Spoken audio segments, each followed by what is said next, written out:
I was born in 46, 5 rings on my fingertips. From Ronnie Lott to Jimmy Ward, every hit stings a bit. You know we bring the grit, from Tittle to Brody, homie. Ask Joe and Steve, the top is lonely. Tossing dimes, extra precise. See Jerry Rice, gotta keep it nice. I do it for the Crimson Oval, Super Bowl or bust, always hopeful. Frankie G in a cloud of dust, 16 years ain't showing rust. Nah, we ain't slowing up, you don't know us. Yeah, we brought home 5, now it's time for 6. I was born in 46. Yeah. I was born in 46. Yeah. I was born in 46. Awesome team win, man. Everyone across the board. D all day. Oh, the way you guys came out at the beginning, finishing at the end. Niners on 3, 1, 2, 3, Niners!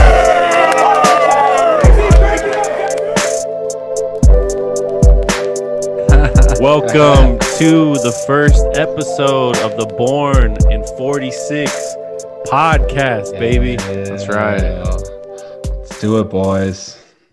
So you bought some stock with this whole stock phenomenon going on. You want to elaborate? Yeah. I'm just a big Twitter guy, man. And, you know, I like to have a little fun. It's just been relentless with it. And I'm like, all right, let's see if I can get rich quick. Why not, huh? I haven't really dabbled in the stock market too much, but I know about it, and I was just like, all right. So Wednesday of this week, and this is before the whole Robinhood stop trade. This is when it was on the up and up. I got all into it, read about it. I'm like, all right. So Wednesday night off market. I don't know why, because everybody says don't put your money in off market. 12 a.m. I bought a $1,500 worth of AMC stock. Then Thursday morning happened, and Robinhood absolutely locked everybody out. Charles Schwab locked people out, and all of a sudden, I lost $450 pretty quick that day. And I also was invested strong in the. Don't give up. I'm gonna hold the line. Exactly. I also invest into a company you guys are all familiar with, Tootsie Roll. The little Tootsie Rolls. Nokia, our classic cell phone carrier. GameStop, them as well. GameStop was a little steep. That was at 350 at the point I was looking at. So you know what? Yeah, I'm only down $65 now. Nice little rebound today. So hey, we're gonna hold strong. Anybody that's out there, please invest in AMC. We all love the movies, right? You guys love the movies. I might do that. I might jump in there too. I mean, these Wall Street tycoons, these Wall Street titans can't run this shit forever. Like Michael Jordan, his hedge fund, all these guys are going down. And Mark Cuban is on the side of us right now.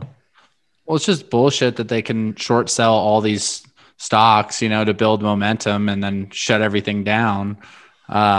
Yeah, I mean, it's crazy the influence that Reddit has, and they just pumped all this propaganda out there and shorted their stocks and made it go crazy. I like it. It's pretty fucked. Yeah. It just shows that it's not a free market. We think it is, that anybody can go invest, $2 stock. You can go do it. Once they start losing money, they're like, nope. We're going to cut you off automatically. Sorry. Yeah. No, we're not having it. So it's we're not losing our money. Yeah. You can lose your money. Everyone that subscribed to Robinhood, because Robinhood was like breakthrough, where people that really didn't know a lot about investing in stocks could, high schoolers are investing $50, $100 here. And then now, all those people are going to learn it the hard way. It's brutal. Hence the name Robin Hood is like, he was the Robin the Hood. Well, he was like the underground guy, like doing his own thing. So he was all about, buying stocks when you can. And now look at him. But, there's obviously money behind it that's running the show. And always will be. Always. So. Stand the line. Stand the line. Buy AMC. How you doing, Andrew? How's the week? Good. Everything's good. Closing up shop. Been super busy. I'm ready to talk some Niners talk. This is the first installment of something big that we're launching today. Born in 46, all about the Niners, all about the crimson and gold. We do it for the oval, baby. We're here to talk Niners, and more Niners. That's right. And 1946, for those that don't know, that's when the Niners first originated. And their first game was played, I believe, in San Diego, and they won. Let me have that. Okay. I don't know if I have that game in front of me. But yeah, 1946 49ers game in San Diego. Let's see, we finished 9-5 that year in Kezar Stadium in the AAFC West. Mm-hmm. But yeah, so we ended up playing 1946. Our quarterback was Frankie Albert. He passed for 1,404 passing yards that year. Just to tell you kind of how different the game was back then, you know. About 100 yards a game. Okay. Yeah, that's right. Moving the ball. Yeah, definitely. We played the Los Angeles Dons in San Diego, and we won. We won our very first game, 17-7. Nice. Yeah. So it all started there. We were wearing the white and crimson back then, right? The white helmet with the crimson jersey. Mm-hmm. And then we moved to the crimson with the silver helmets, mm-hmm. and then the crimson with the gold, which we still have today. Yeah, man. These throwback pictures are crazy, dude. It was one of those helmets with the one bar that split into two. Yeah. The leather. No padding at all. Because you see those helmets, like, did Keegan, you played football in high school a little bit. I played football in high school. Andrew, did you play? Yeah, I played in middle school, not in high school. Okay. Well, you're still familiar with the padding, right? So like, it's pretty comfortable. I mean, it still hurts when you get hit, head to head still hurts. But back then, like they would show pictures of the inside of these like 1940s, 1950s helmets. And it was literally like nothing. Like they'd have some tape on the inside and that's about it. So they're talking about CT now. Like, could you imagine it back then? Brutal. But yeah, that's where it all began, and we're here to give live updates and give our opinion on the 49ers, our favorite football team. Yeah.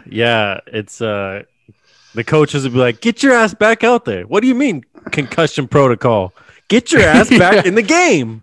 Seeing stars, that's part of the game, son. Yeah, there was no such thing as a concussion back then. It's just like, come on, bud. Yep. Yeah. Shake it off. Suck it up. Rub some dirt in it. Shake it off. Yeah. Like, can you imagine Coach Lombardi? Like, if you said, "Coach, I got my bell rung. Get your ass back out there."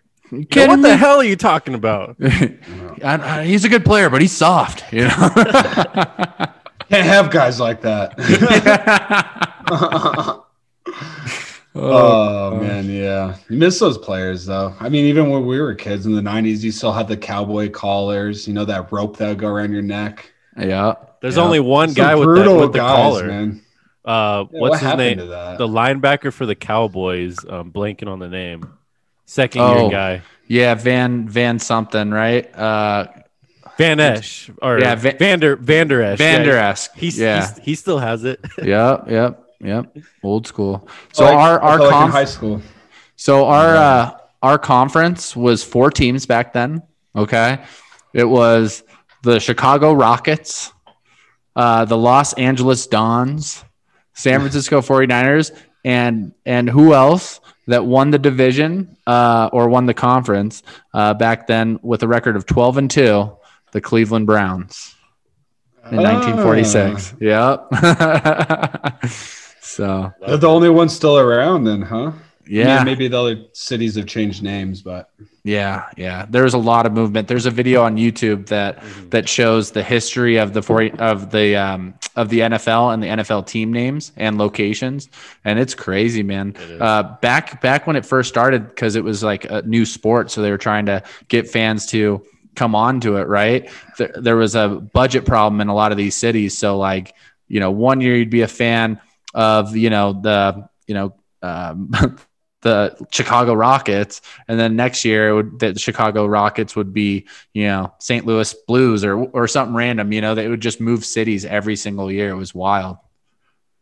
So it's come a long way, but right now we're in the midst of a big time off season for the 49ers. 2021 is going to be, or 2021, sorry, is going to be a huge, huge season for the 49ers. Yeah, just on that team relocation thing, I've always thought it's interesting. The city of Baltimore got the Ravens from a team called the Browns, right? And then the Orioles used to be a team called the Browns as well, the St. Louis Browns. So 2 teams that have been the Browns moved to Baltimore to be another team. It's just crazy. Now that we got the Baltimore Orioles and the Baltimore Ravens. So, yeah, crazy stuff, man. Yeah, it's wild. So we have some great topics tonight, right? Mm-hmm. Yep, we have 6 topics that we want to go over tonight, right? So topic number 1, the top 3 position needs for 2021 for the Niners. Going into the NFL draft that we want to address in the draft, right? In the draft, in free agency, right? whatever. Yeah. Just what do we need? The top 3 guys. Who wants to get the ball rolling? I'll get it started. So I misinterpreted the question. I thought that it was, top 3 positions that we wanted to address in the draft, but kind of the same deal. You know what I mean? Number 1, offensive line.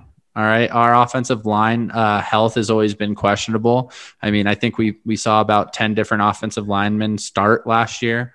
And we need guys that are going to solidify the line, especially if the quarterback is going to be a question next year, or even if we bring in a big name, we have to be able to protect them. I mean, we saw what happened to Jimmy, and a lot of people like to put the blame on Jimmy because it was his second year getting hurt. Well, multiple years getting hurt, but following a Super Bowl, he tore his ACL, Super Bowl, then got hurt again. You see that trend, but if you're a 49ers fan and you watch that play, it was really our offensive line play. I mean, it was like 2 or 3 seconds back in the pocket. The tackle just absolutely failed. I think it was on Mike McGlinchey, and the guy fell right on the back of Garoppolo's ankle. And you just can't have that, man. Not in the NFL. You look at all the great teams, and they have a solid offensive line. That's kind of how the Colts are even in the mix right now, is because their offensive line play. So with Mike McGlinchey kind of playing, sketchy last year, his pass protection was suspect to say the least. Just depth in general. I mean, we have Justin School. He's been a plug and play. We have Brunskill, who's been a nice plug and play as well. But our center, we had a couple different, I think we went through like 3 centers before our first game. So just in camp. So depth is always going to be a question, and especially if we're going to bring in a big name quarterback or any quarterback that's going to take us to the Super Bowl, we need to have that offensive pass protection. So I'd like to see us address the offensive line. That never hurts. You're really going to increase your odds of a successful draft if you draft defensive line and offensive line in the first round. Mm-hmm. So my first one being offensive line, and I really would be okay with any of those positions. Obviously, if we're picking at 12 and we pick an offensive line, I'd like to see a tackle. If we trade down, picking up a guard or something to solidify the inside would be smart as well. But offensive line, that's going to be my number 1. Number 2, I have to say pass rush. I mean, we saw it super clear last year that without a pass rush, our defense can be picked apart. And, with these quarterbacks these days, you need a freaking pass rush, man. Like this isn't the 1980s and 1970s anymore, where you have those traditional pocket passers. These guys buy time. And if you don't have those edge rushers, solidifying the edges, then these guys are just going to run around and they're going to do whatever they want. You saw it against Buffalo, where Josh Allen had his way with us. He'd hold the ball, 8, 10, 12 seconds until someone was finally open. Right. And, And the best pass defense is a good pass rush. You know, they work in harmony together. So if we want our defensive backs to build confidence and to play well, we also in turn need to have that pass rush, and not having D Ford all year and not having Bosa all year. Those are impact, things to happen to your defensive line. So we don't know if Kerry Hyder is going to come back next year. Okay. He's kind of played himself out of San Francisco. And what I mean by that is that he played so well last year that, whereas if he didn't play it down last year, we could have probably re-signed him, but because he played so well with 8 or 9 sacks last year, I don't know if he's in the budget. So do I think that we could pick up a nice pass rusher at 12 and help solidify the other side besides Bosa? Yes. And I think it would be super important, because how important it was getting the Super Bowl, how impactful a pass rush was. So that would be my number 2. And then number 3, of course, defensive back. It has to be defensive back. We need depth, clearly. I mean, we saw against the Dolphins, we had no defensive backs and we were torn apart by Ryan Fitzpatrick, torn apart. And so Richard Sherman gone. Verrett, he's probably our most skillful cornerback, but injuries, we can't count on him, okay, for the length of the year. Mosley, solid player, but can't guard number ones, clearly. We saw that against Arizona. He just can't guard the number one. And then we have K'Wan Williams, which is huge, but he's mainly a slot guy. So, there's a lot of question marks. And then there's Akello Witherspoon. Are we going to bring him back? So there's a lot of movement in play when we're talking about the Niners defensive back crew. And for us to steal a really talented player that you could plug in from day one would be absolutely crucial. And those are my 3.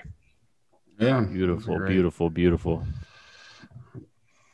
God, I'm keen in on the same three things, Ryan. I honestly put number 1 at secondary. I obviously the line's super important, right? And I've been thinking, I'm like, obviously we love Trent Williams, huge part. He was great year. Didn't really stand out, but you're a lineman. You don't really stand out all the time as a lineman. But now I'm hearing a little bit of chatter, like, can we get 2 really good linemen for the price of Trent Williams? So right. We'll see what they do. We'll see what they do with the contract and who's out there. But I think number 1, we got to address the secondary. Is that going to be bringing back Verrett? Is that addressing it in the draft? Free agents? Mm-hmm. There's just too many teams that would just 3rd down and 18. Yeah. Right down. First down. It would just kill us. That goes in line with the pass rush. Of course, we miss Bosa. He's going to have an effect on the secondary, but there's just too many question marks. Our only guy that's really coming back for sure is Mosley. Mm-hmm. And he even got benched this year when Sherman and Verrett were in. So he wasn't even the first option. So all of a sudden, now this year, he jumps into our number 1 corner spot. He could step up. We've seen great games from him, but I'm scared about that. Yeah. So hopefully we can get Verrett back, but even with that, we still need to address it in the draft or free agent. I'm sure there's a bunch of guys out there. It's usually maybe not as deep at corner, but safety and things like that are pretty deep.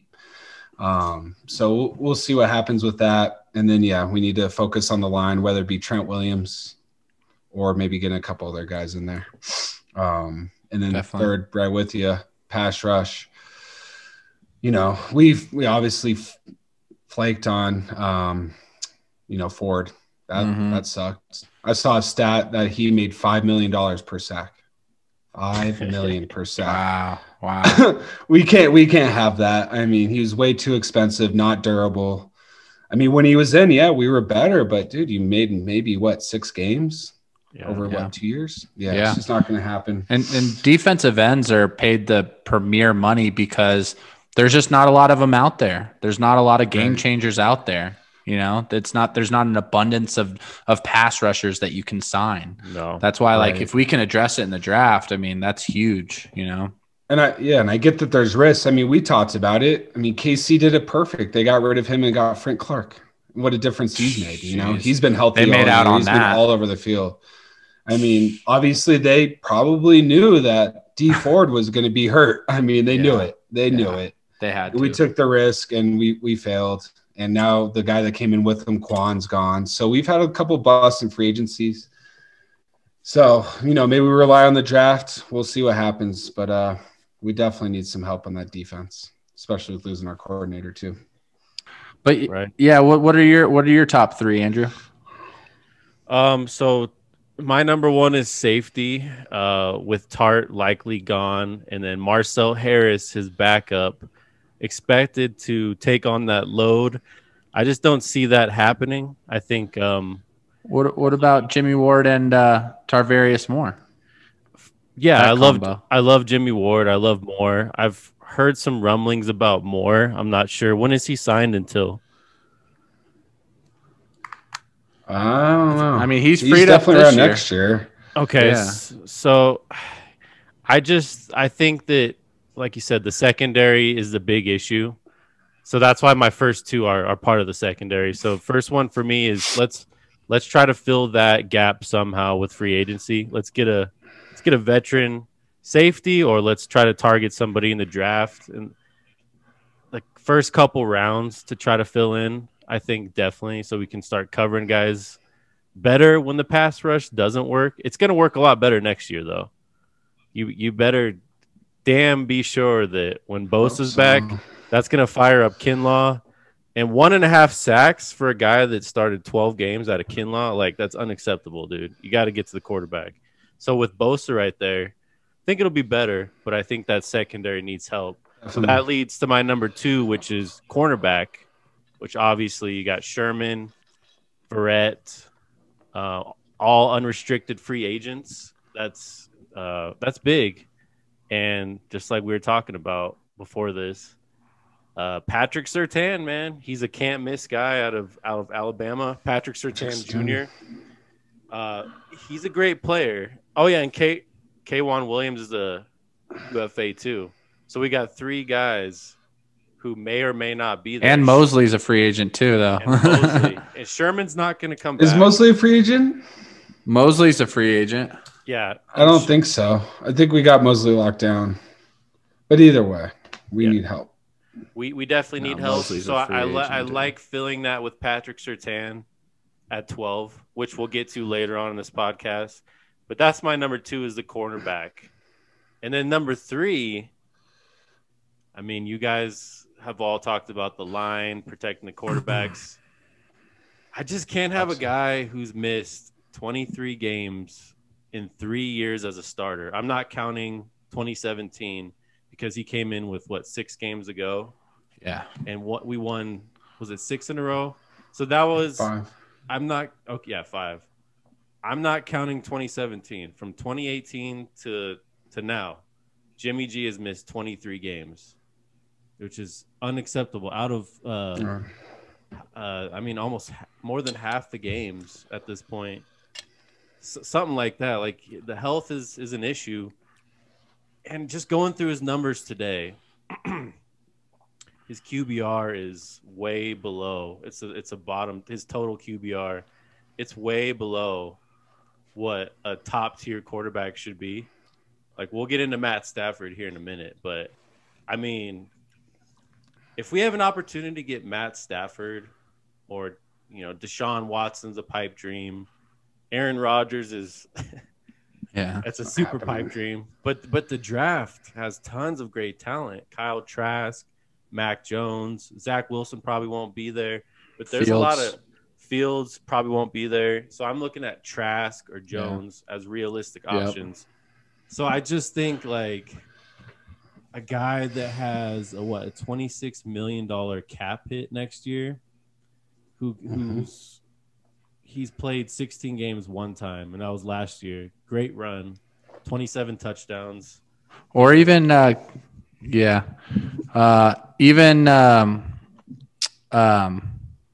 who's that guy from North Dakota State? Trey Lance. Really like that guy. I heard he can't throw. He's dual threat. He's got a cannon. There's a lot of guys out there. There's a lot of guys out there. So that's why I gotta put quarterback as that. A lot of people said that about Josh Allen, that he was inaccurate, and look what he did. I just feel like the sample size is big enough. Jimmy G is a great guy, I mean, he's one of what 4 quarterbacks to take the Niners to a Super Bowl. I think that's the only franchise that can say we've had 4 guys take us there, and Jimmy's part of that brotherhood. Yeah, he played some great games last year. He got his. I mean, he gets down and dirty, like you said. He's diving for first downs. His service time has been great with the Niners. But unfortunately, it's time to make an upgrade. That window is closing very quickly.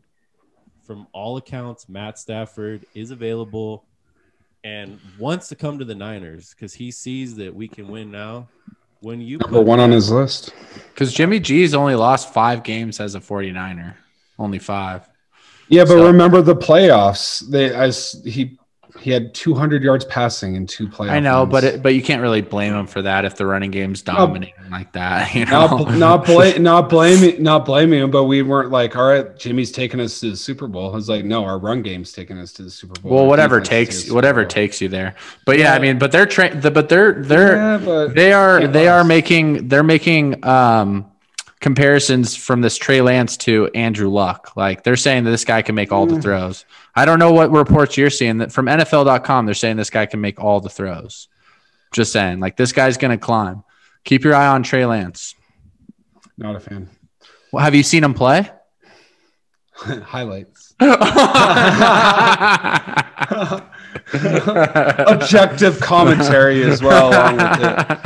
What I've heard is he's a faster Tim Tebow. That's what I've heard. Faster Tim Tebow. He's a great runner. I mean, get him in the open field. He's electric. Yeah, because we all know that ain't gonna work for the Nines. We saw with Cap. I mean, it was fine, but we gotta have somebody back there sitting in the pocket like Matt Stafford, gritty, taking the hits. They're comparing this guy to Andrew Luck, dude. They're not. If you're comparing him to Andrew Luck, the guy's obviously not just a runner. Like he can make all. They say that he's extremely intelligent at reading defenses and can make every single throw. He's got a rocket arm, is what they said. All I'm saying, he might. Right, that's all we know with these draft guys. He might. Yeah. We know what somebody like Matt Stafford can bring in, or a veteran. You know. Yeah. If it so happens, I'm saying I kind of like that though. I kind of like that though. If we do go in the draft, but no, I think Andrew's right with definitely addressing this issue because the talent is there on the 49ers for sure, and we need someone at the helm that's going to stay healthy. And that, I mean, exactly. Jesus, we're in a division where these quarterbacks that we're playing, they don't miss games. I mean, Russell Wilson hasn't missed a game in his whole entire career. No. Even if Jared Goff has surgery on his thumb, he's still playing. You know, as terrible as that looked, he's still out there. Right, Jimmy, high ankle sprain, gone. He's the KC game. He didn't need to get that ACL. He wanted to go stay in bounds. Yeah, that was his personal decision. There. That one was. So yeah. I love Jimmy. I love him, man. We got his jerseys. Me and Ryan, I got 2 of his jerseys. I mean, he turned our team around for sure. Yeah. I mean, from what it was, we were hurting, but not. I'm at the point now where we know what we have. We have all the talent. Now we just need somebody to get in there and actually stay healthy and stay in the game. Who would you like to see us pick, Andrew? As far as quarterbacks? If we were to address it in the draft. Realistically, at 12, you'd have to trade up to get Zach Wilson. It's not going to happen. We're not going to do that. That's your boy. Yeah, it's just not going to happen. I think Kyle Trask and Mac Jones will definitely be there. I've seen Kyle Trask. I like him. Good coaching coming out of Florida. But I think Mac Jones coming out of Alabama, I mean, you're getting these. If you could walk away with Mac Jones and then get Matt Stafford, I think you're in a pretty good spot for the future, because but it's a Jenga game, because if we get Matt Stafford, I don't want to draft Mac Jones. If we get Matt Stafford, then I want to get Surtain. If we don't get Matt Stafford, I think they're gonna address those things before the draft. I would think if we were gonna pick up a quarterback, I think it's gonna be before, not after the draft. Don't you agree? Yeah, I think it's Matt Stafford. I think we're close to 100% Matt Stafford, honestly. I think it's like it's almost there. We just got the Lions defensive coordinator today, and he's going to be the defensive pass specialist. So he took a demotion to come to the Niners. Yeah, which is great, but I think we're starting to like, okay, let's get a guy from Detroit because we're going to bring in Matt Stafford. I don't know if that matters, but Marvin Jones could be gone too. Maybe that's another like gadget guy we bring in with Ayuk.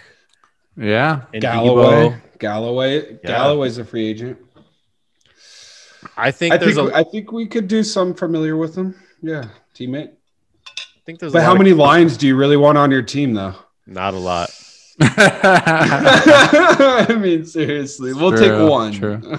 Yeah. I'll just say this: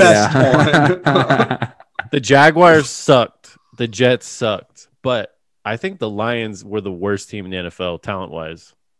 They talent-wise, really, especially on the defensive side, they fucking sucked. They suck. And the thing is they have a lot of high draft picks. They have a lot of high draft picks on that defensive side. Like, I think they went 2 years or last year, their first overall pick was a cornerback to replace their Pro Bowl cornerback. Why can't I forget it? Why am I forgetting his name?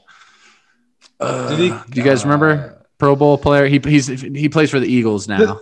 It's on the tip of my tongue.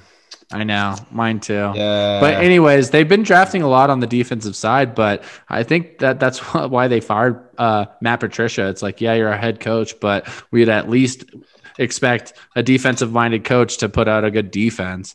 And their offense, I mean, I thought it was good, but Galladay couldn't stay healthy, and their offensive line was shaky, and DeAndre Swift didn't come along and, come about until like the end of the season, start building steam. So they have pieces, but we'll take Matt Stafford. I mean, I think that's our next talking point.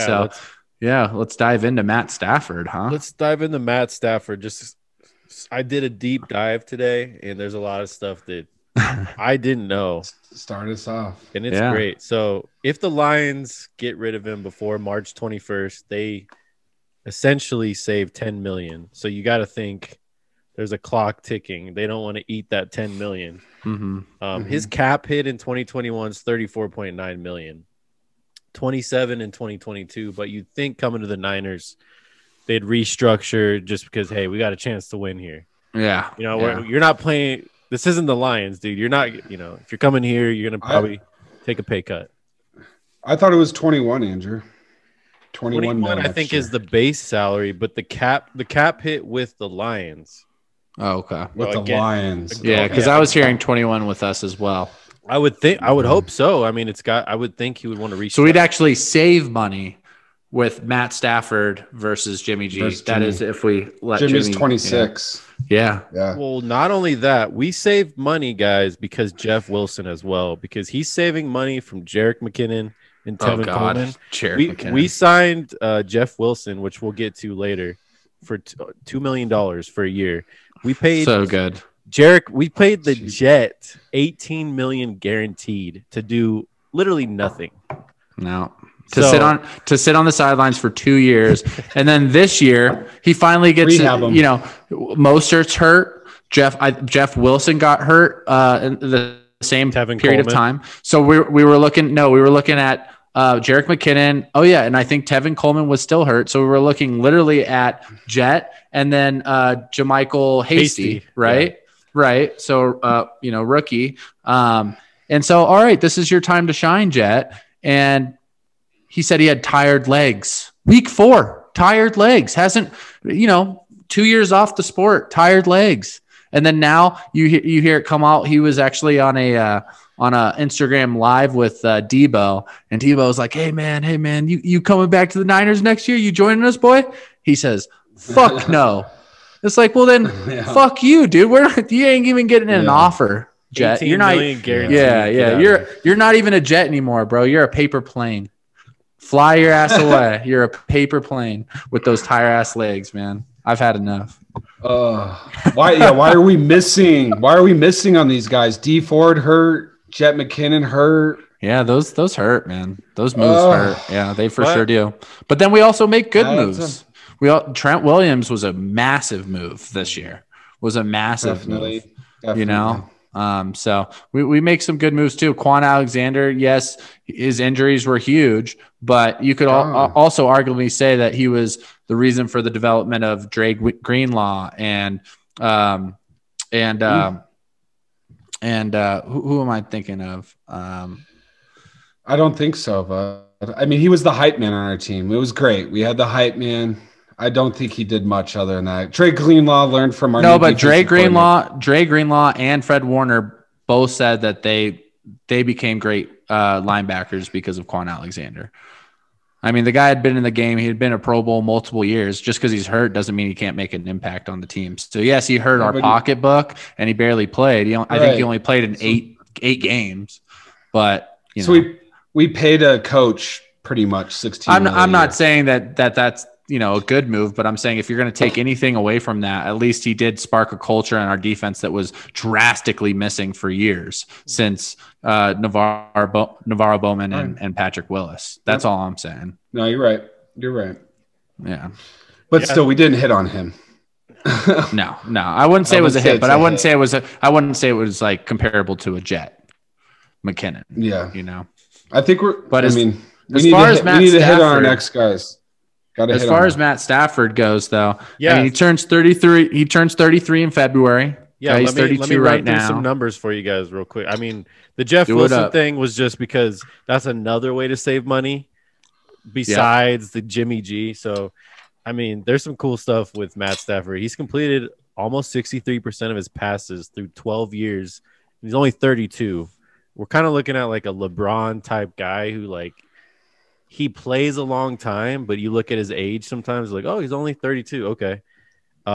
He's passed for over 4,000 yards, 8 out of 12 seasons. Of those 12, a couple of those seasons he was hurt. So we could have been looking at like 10 out of 12 seasons over 4,000. That's like Peyton Manning, Drew Brees. Like he's in that ilk. 16th all time in passing yards today. And the crazy thing is he has more than Steve Young, more than Joe Montana, more than Johnny Unitas, more than Jim Kelly, Troy Aikman, and Kurt Warner. If he can play another, let's say 7 years, okay? 7 more years of Matthew Stafford, 4,000 yards a season. I did the math. He'd finish with over 73,109 yards. That would put him at third all time behind Drew Brees and Tom Brady. So we could be looking at a guy coming to the Niners. Hey, we'll say goodbye to you when you're 38, 39. But you're like, man, Detroit has just wasted one of the best quarterbacks ever. Yep. And it's sad, but you compare that to Jimmy G. What is it, a $26 million cap hit in 2020 this year? 26, so we could probably take a pay cut, a $21 million, save $5 million. Let's save. Give it to Brett. Let's save some of this money. Let's get Matt Stafford there because this guy's putting together a Hall of Fame career. If he would have been a Niner from the beginning, he'd be the all-time leader in yards in Niner history, which is just blows my mind. It blows my mind. Well, we're also not running offenses like Detroit with no running game. But yeah, sure. I mean, he would have been a lot better, a lot more successful. Definitely a couple more playoff appearances. And then with Matt Stafford, I mean, the guy is motivated, man. I mean, he's got to be, right? I mean, you see it a lot with players that spend you see it with all of Tampa Bay pretty much. Like none of them have ever made the playoffs, or a lot of them have never made the playoffs. Like Mike Evans, he's been in the league, 6 years, never went to one playoff. After they won the NFC Championship, he starts running back to the huddle, and they call him back. They're like, "No, dude, you got it. There's a ceremony." He's like, "What? I'm not used to this shit." He's like, "Where do I go?" So, no, I mean, this guy's got to be motivated. Like you spend so much time and effort goes into the off season and preparing yourself for a successful season, and to be on the shit end of that time and time again. I think that this guy's hungry, man. And I'd love to see that. I think it's a good fit in Shanahan's offense. And I think Shanahan's offense too, he's coming to a new team. And when you come to a new team, you don't want to be put in the situation where the ball is in your hands every single snap, and you have to make plays for the team. All right. Kyle Shanahan has a system where it's going to take a lot of stress off of him. He can dumb down his playbook while he gets up to par. You saw it with Jimmy G and his success in the last 5 games of the, 2019 season, 2018 season. Right. But I think this guy can ease himself into our playbook. We have a lot of playmakers. So, he can start off by making those dink and dump passes, but the guy's got a cannon as well. You saw that no look pass too last game of the season where they split the defenders in the end zone. That was sick, dirty. Man. I mean, the guy can make all the passes. He really can. But the fact of the matter is, you're absolutely right, Andrew. They just don't have the talent out there, and they don't have the guidance. They don't have the coaches. But when you put them in a situation like this, if you talk to any of the analysts and any of the specialists out there, and commenting on the NFL, and they think this guy is a perfect fit for the Niners in the Kyle Shanahan scheme and the offense. And his time's now. I mean, this is quarterback prime years. He'll be 33 in February, so he's going to spend this next year as 33 years old. And the guy is still mobile. He's not a threat where you have to worry about him, but that's sneaky for us because we have so many weapons on the outside that they have to put all their guys back, and they're not going to be QB spying Matt Stafford. So I could see him sneaking a couple runs here and there as well. So I think it would be an absolute home run. Like I said, he can make all the throws. And when you pair him with a solid running game, hopefully, knock on wood, healthy running game, a nice balanced offense, and then you give him Debo, Kittle, Ayuk, and who else? And who knows who else is going to step up this year? Maybe we'll see a little sprinkle of Jalen Hurd, and that's a combination. That's a recipe for a Super Bowl contention, in my opinion. Yeah, man. I love it. It's good. It's getting me pumped just thinking about it. I'm all in on Matt Stafford. I think that, Watson's, what'd you say, $36 million for a year. We're going to have to give away our whole team. Bosa gone. I mean, we don't need to do that. We got to the Super Bowl with Jimmy, and obviously we're at a point now where we can move on from him and think that we can get right back there. Yeah. And Ryan, I honestly don't think we need to dumb down the offense for him. He's been in the league long enough. I think that he can pick it up. He's got the arm. He's got the intelligence, man. We can literally probably open up Shanahan's offense, honestly, especially with his deep ball now. Yeah, with a full offense, full off season, you may be correct. I think that he could step right in with these guys. I mean, he had 4,000 passing yards last year with the Lions. 4,000. Granted, it's a different offense. For 10 games. But he still torched it. The guy's gritty as MF. I mean, he does not get down. He gets batted around, gets up. I mean, you never hear anything bad out, never demands a trade, nothing bad, outside not a the diva. Field. Not a diva. Quiet. He really is quiet. He's never going to test Shanahan. Aaron Rodgers gets a little testy with his thing. He wants to call his plays. Yep. Stafford's yes, sir. Give me the play. Let's go do it. And I like that. That's what Shanahan wants. Yeah. I think he wants somebody out there who's going to do exactly what Shanahan wants, and he's going to fit in perfectly. And he's cheaper. We can save some money. I mean, let's do it. And I'm hearing now that I might not even take a first-round pick for the guy. Multiple second-rounders. Yeah, a couple late which rounders, I guess some teams value more than the first-round pick is picking up some second- and third-rounders. So if we can get away getting Matt Stafford and not giving up that 12th pick, I mean, what a steal from John Lynch. Yeah. We'll see. I'll give up that 12th pick, but if we can still keep that first rounder. Maybe a player and some late rounds. Yeah, maybe throw in your guy Jalen Hurd. I mean, we haven't seen anything from him. We're not going to get any trade value. Yeah, but no, you're getting me hyped about Matt Stafford, man. It's happening. Yeah. It's going to happen. It's happening. I think the NFL is just waiting for the right time to announce it because it doesn't really need to happen until March. Because that's when the league year starts. So exactly, nothing can officially happen. I don't think. Yeah, we'll announce it, but exactly. I think the NFL's like, we're gonna wait. It's a quiet weekend for NFL. It's the bye week. There's no Pro Bowl. We'll announce it on a Saturday. Yeah. What's the rush? No rush. If there's already a back alley deal made, you know what I mean? Like if we already shook hands. fuck it, Exactly. you know. I mean, that's what it would be. That's what it'd be. And either team could, I guess, back out, but I'm excited. I hope to see number 9 back there. It'd be weird. It'd be weird, but I mean, I would be excited for it. It'd be cool. Yeah. Yeah. I'm excited, man. So I We'll see. Announce it. Just hearing Mark Schlereth, because I'm a big Mark Schlereth guy here in Denver. You hear him a lot. He covers all the games for Fox. He's seen every team, every quarterback. He said out of all the quarterbacks he's seen them all, Matthew Stafford has the best arm, even better than Aaron Rodgers. Matthew Stafford, number 1. Wow. If we walk away with Matthew Stafford, that's high praise. Yeah, 33 years old. He's taking great care of his body.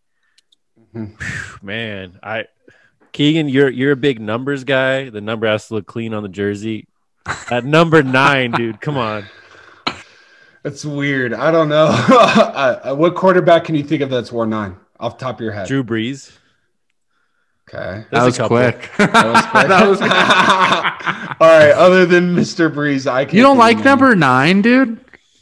It's too blocky. Oh my God! See, I can't. What are we doing? This is what I'm dealing with, Andrew. You know, like it's too blocky. Hanging out with this guy, it's like doesn't make any sense. It's just an awkward. If it was like the smooth, like a signature 9, sure, but like the square 9 coming around big. Not a fan. Won't get a Matthew Stafford jersey, but of course. Like, no, I know. Whack. But I thought Andrew, me and you can hang out. We'll wear a Matt Stafford jersey together. All right? I'm rocking. And then Keegan can be in his corner, just wearing his Steve Young jersey. You know, Brandon Ayuk, baby. Yeah. Let's go. God, the 11. Oh gosh, clean. So weird. was the Steve Young too blocky? Just that 8? It's a block. It is a block 8. It's just a block, man. It's so you didn't even. Oh shoot! So you wouldn't even wear a Steve Young jersey? No, I don't have any throwback Steve Youngs. Never thought about getting a throwback Steve Young jersey. Joe Montana, that 16 would look clean, though. I know this is our first episode, Andrew, but is it too late to kick this guy off or what?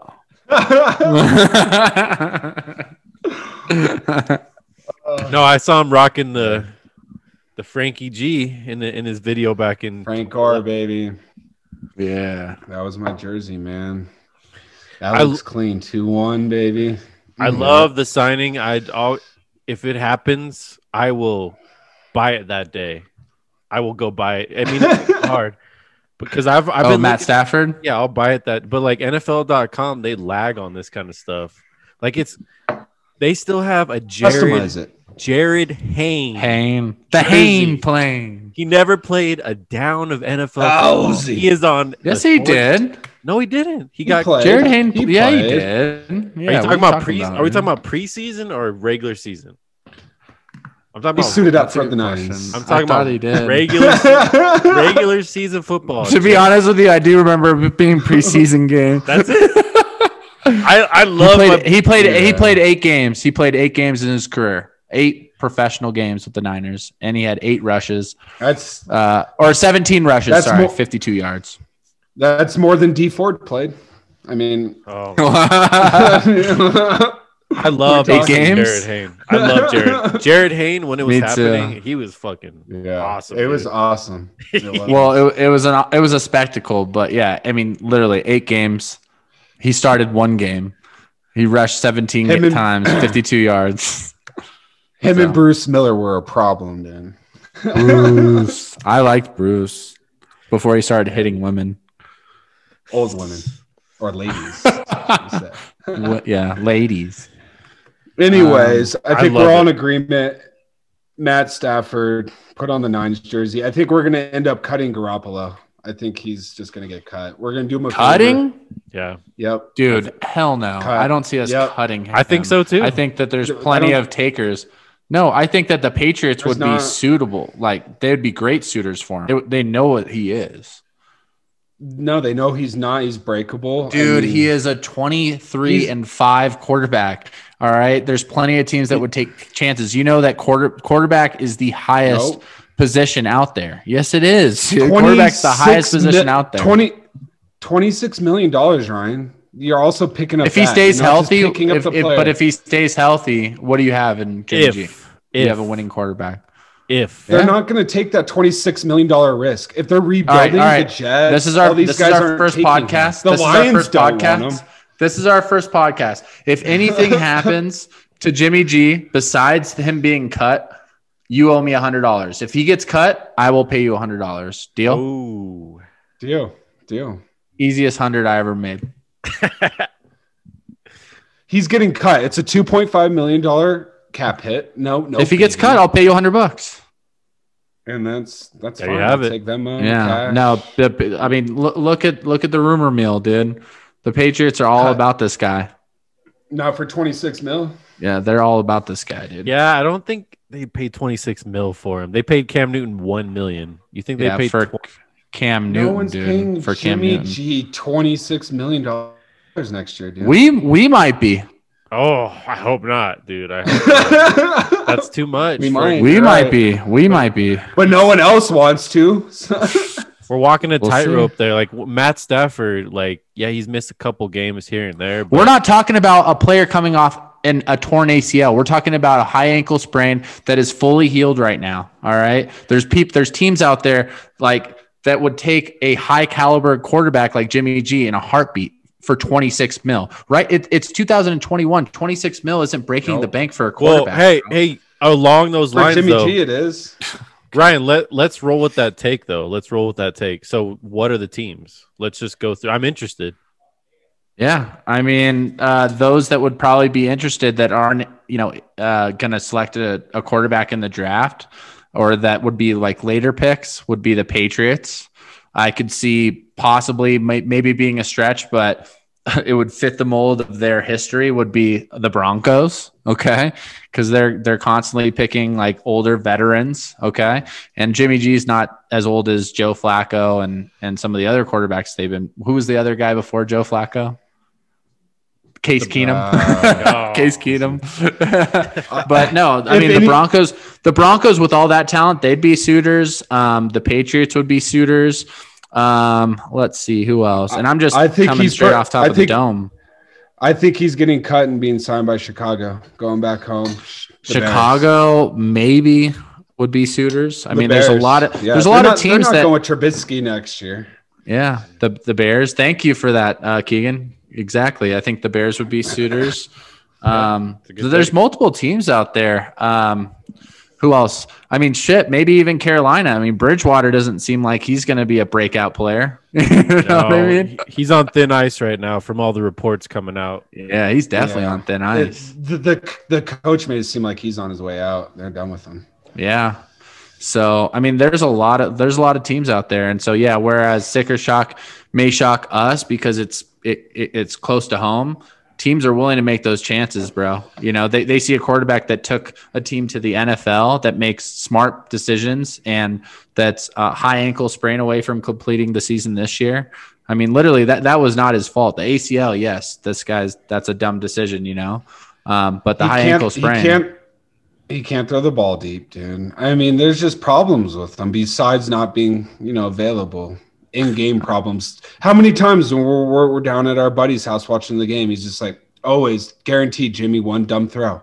Yeah. Pick six. Yeah. He's guaranteed for it. And you're going to pay $26 million. But he's also the number one quarterback coming off a turnover too. He always bounces back from turnovers. I'm just saying any negative thing that you can say about Jimmy G, there's a counter positive as well. And I'm not saying that Jimmy G's groundbreaking, but a $26,000 or $26 million quarterback is not breaking the bank anymore. Like, it really isn't. Not if he's your starting quarterback. I'm just saying, as an owner, you see this guy as a winner. He comes in, works out with you, looks great, interviews great. It can happen. That's all I'm saying. I'm sure Jimmy wishes you were a GM somewhere, bud. I'm a Jimmy fan, dude. I like Jimmy G. Jimmy's living a great life, dude. He's a great looking guy. He's got porn stars. Like, come on, everything's all good. It's not all bad for Jimmy, for sure. And you have 2 Jimmy jerseys, bro. What are you talking about? You're as big as a fan of I am. And now teams will take him, and we have to cut him. But he goes from that to that. I respect just because he sprained his high ankle. Like, he had a high ankle sprain. I appreciate that, though, from Keegan. I appreciate that Yes, I'm a fan. Just a flip flopper. This is a business. This is a business. Keegan appreciates the fact it's a business. Yeah, but any other position you could make that argument. But with quarterback, I'll collect my 100 in one bill, please, and I want it cash. You're a Venmo guy. I want it cash. Okay. He's going, I'll send you a Cash App or a Venmo. I want a crisp $100 bill, and I want you to say, I was wrong, Ryan. Ooh, I was wrong. I think besides that, we're going to do him a solid and let him make his own decision. Yeah, we brought him at Stafford. And not get anything for him. Yeah, here you go. So you're saying we might be able to get something, but we're going to do him a favor. But we do get something. We save all that money, dude. That is but we can save that. But we can save that money if we trade for him too. Sure, but it could be for. I mean, who knows? That's all I'm saying. I think that we can get something for him. There's still repercussions for trading him money wise. We don't just walk away scot free. No, there's still money. Well, because we'll probably have to take. Yeah, we're gonna take a little hit. His salary, dude. We're not gonna do that. We're gonna cut his ass for 2.5 mil. We're 2 segments in. Let's jump to number 3. Very important segments. I love most it. Important though. Bring the fire on the first podcast. Javon Kinlaw, rookie last year. Kinlaw. All this hype coming out of South Carolina. Big fucking guy, monster on the field. He played 14 games. He started 12 games, and he had 1.5 sacks, and he had 33 tackles, and he didn't live up to things. He had an interception for a touchdown. He's saying he's working on the bull rush. He's saying he's going to, next year, watch out. He's going to get to the quarterback. The numbers just aren't there. But this begs the question, is Javon Kinlaw primed for a breakout 2021 sophomore year? Yes. Why not? I mean, we're going to get Bosa back, and Ryan hit on this earlier. I mean, that frees up the whole D-line. All the attention goes to this guy. Kinlaw obviously he's learning lessons. He's got a great attitude. We got a great D-line coach and Kasaric back there. Granted, yeah, he didn't have the sack numbers. He still came along. I mean, he wasn't like a guy that was getting bullied by any means. He wasn't getting pancaked on plays. I mean, there's a lot of things when we see with the tackle that are doing good that we can't really tell.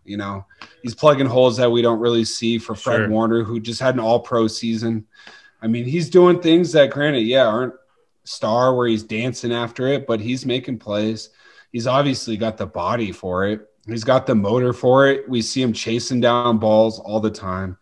I think that he's going to take leaps and bounds. And with Bosa coming back, it's going to open up him in all sorts of ways. Granted, he might not be a sack guy for us. I mean, that's fine. But if he's making plays in other ways, I'll take it from him. Especially, I mean, he's on our team now. We can't go look back now. So let's hope that he does better, right? I like it. So what you're saying is the things that don't show up in the stat sheet in the box score, sometimes we overlook that. Exactly. That's a great take. Yep. We do. And you have to with these D tackles. Yeah, no, I think Ron. I think to piggyback off what he said as well is, it's only his rookie year. Players consistently get better in their second and third year, especially, big time players. You see that growth second and third year. This guy's super young. I think he's only like 21 years old. He's a mammoth out there, a plug. He's kind of the opposite of what DeForest Buckner was. DeForest Buckner was a finesse defensive tackle, okay? He was arguably suspect when it came to stopping the run, okay? This guy's the absolute opposite. He bullies people on the inside. He's still working on his pass rush moves, okay? He's working on his quickness, his speed, and just understanding the game. The game can be very fast, Offenses are a lot quicker and plays happen and plays are a lot more well drawn out in the NFL than in college. In college, you're like, okay, guaranteed pass play, guaranteed run play. You're talking about the NFL. They have the most intellectual play callers, out there right now, the game is very, very fast. They use a lot of jet sweeps. There's a lot to analyze about the game. So a lot of growth happens from the first year to the second year and things start to slow down. So I think when this guy kind of grasps that and really sinks his feet into understanding the game and where the ball's going and stuff like that, I think he can just talent wise and athleticism and effort. Like you see the guy's motor and he never gives up. I like what I see out of this guy already 10 times more than what I what I saw in Solomon Thomas's whole career. Okay. And Solomon Thomas was a full bust. Okay. And I don't see that from this guy. Yes. Were his numbers lackluster and were his grades, below average from what we were kind of expecting with both run effectiveness and pass rush. Yes. Okay. But we also didn't have anybody on the outside. I mean, Kerry Hyder was our highlight player. Who even knew who Kerry Hyder was before he came here? I didn't. Okay. But look how good Eric Armstead looked with a packed defensive line last year when we went to the Super Bowl. He was a standout player. He earned a massive contract. Look what we saw this year out of Eric Armstead. And we all believe Eric Armstead has all the talent in the world. What did he have? Like 6 or 7 sacks? It may be even less than that. He looked like an average player. So you get Eric Armstead. Exactly. You get Eric Armstead. You get Bosa back. Okay. And then you get, DJ Jones in the mix and then another great pass rusher. And I think this guy will be able to bloom. This is just me, seeing what I see on tape and me believing in him because he's got so much raw athleticism. He plays with that grit, that nastiness that we need to have on that inside. And, his main job really isn't pass rush. If he can get 5 to 6 sacks next year, I'll call it a success. But if he can show that meanness and take out 2 offensive linemen or make sure that no one ever can run up the gut on the 49ers next year, I will call it a success. And that's why I'm looking forward to Kinlaw. I think that we will see him grow. We'll see him come into his own. All the reports that I'm reading says that he's very committed to this, that he works his ass off. So, I think the best is yet to come with this guy, and it's too late to give up on him and to label him a bust. Definitely. Because I'm looking for big things next year. Yeah, you can't label anybody a bust after a COVID season. For God's sakes, we had Jimmy G and Kittle and all these guys in the stands watching the game with the masks on. There was one week where I went to read the injury report. It was 2 fucking pages long for the Niners. Other teams had a little paragraph. Ours was 2 fucking pages.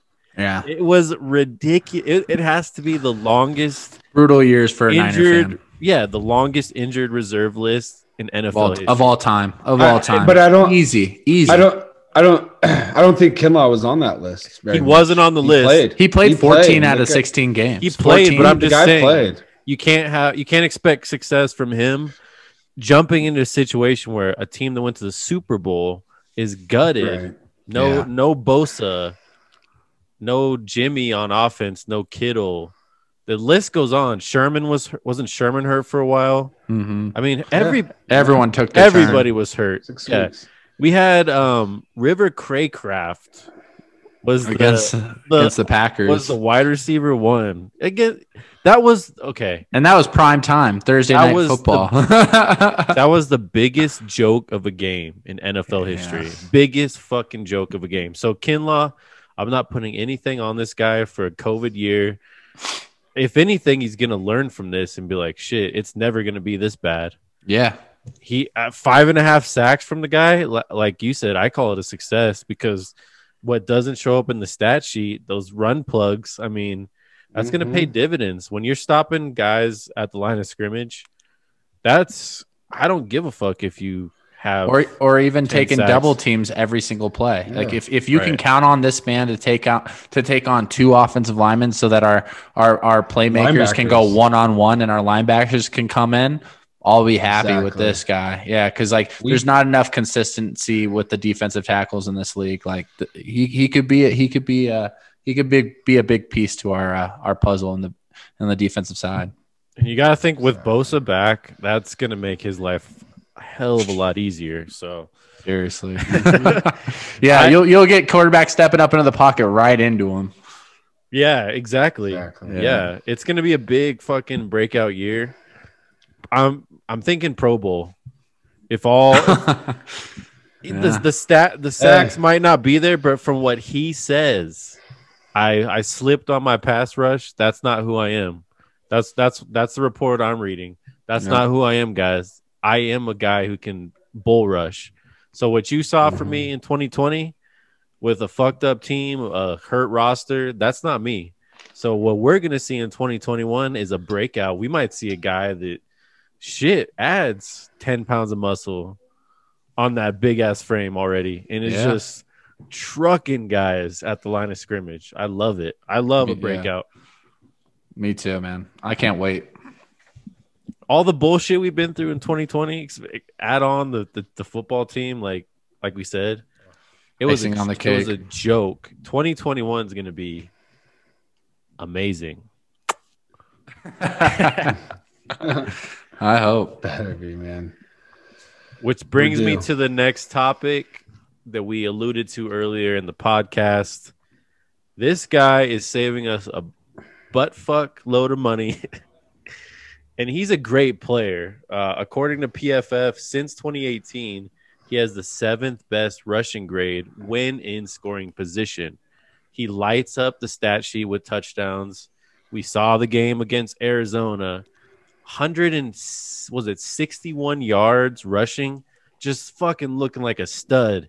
Jeff Wilson, we signed him to a 1-year, $2.02 million contract. First of all, Jeff, I'm happy you signed that deal because there's probably some teams out there that are willing to pay this man a little bit more. He decided, hey, I'm sticking with the Niners. You guys took me off the practice squad, first of all. Like Rod Smith, you believed in me. You took me off the practice squad. Big props to Kyle Shanahan, learning from his dad. His dad took Rod Smith off the practice squad. Look what happened. We're seeing Jeff Wilson as a dependable running back who fucking runs with the head of steam. Add him to Raheem Mostert. Great fucking signing. I love it. When I saw that, I was so happy. Me too. Yeah, I mean, I honestly forgot that he was a free agent. I think he restricted. He had some kind of restricted going on there, but I know Ryan, we've been watching games for a long time. He's been all about Jeff Wilson for a long time. He's like, dude, I'm telling you, man, watch this guy. Get him in there. And I mean, he just finds the end zone, guys. I mean, right? Yeah. He always finds the end zone. Even when he was playing like 6 snaps a game, it was on the goal line getting down in the end zone, man. Like the guy scores touchdowns. He can catch the ball. He's great at that little slant thing that he does. And I mean, with him and Raheem, it's a great because Raheem's all about space, speed, and Jeff Wilson's downhill. I'm going to knock you in your face and I'm going forward. And I love that. And that's what we need out of a combo back. I mean, it's great. I mean, you got to have multiple backs. It's going to be interesting to see what we do behind him, with our third. I don't know if that's going to be Hasty. So is Coleman gone? I think he's still under contract, right? Coleman is under contract for $4.2 million a year. And from all reports, that relationship is ending as well. That's why not a surprise. Yeah, that's why this signing's happening. It didn't work out like a guy like that who he has great hands, Tevin Coleman. But I would think Hasty would be in that mix the next year. 3. Yeah, I like Hasty. I like that group. I love Jeff Wilson. I think a jersey would look nice. That 30 is a nice number. Oh, he likes one. Yes. I mean, man, he just runs so mean. I mean, I love that. He's like a Debo, and I love Kittle. Like these guys, that's what we're getting is just these hard-nosed guys that'll just wear down a D. You get knocked over that many times as a linebacker, you're probably going to falter on a big third down. I mean, it's just going to happen. And I'm excited he's back. I wasn't too worried that he wasn't going to come back. I don't think Kyle Shanahan would let that guy leave the building. But thanks for only doing $2 million. I mean, that's great. I'm excited. I'm excited for him. He's still young. Could be a Niner for a while.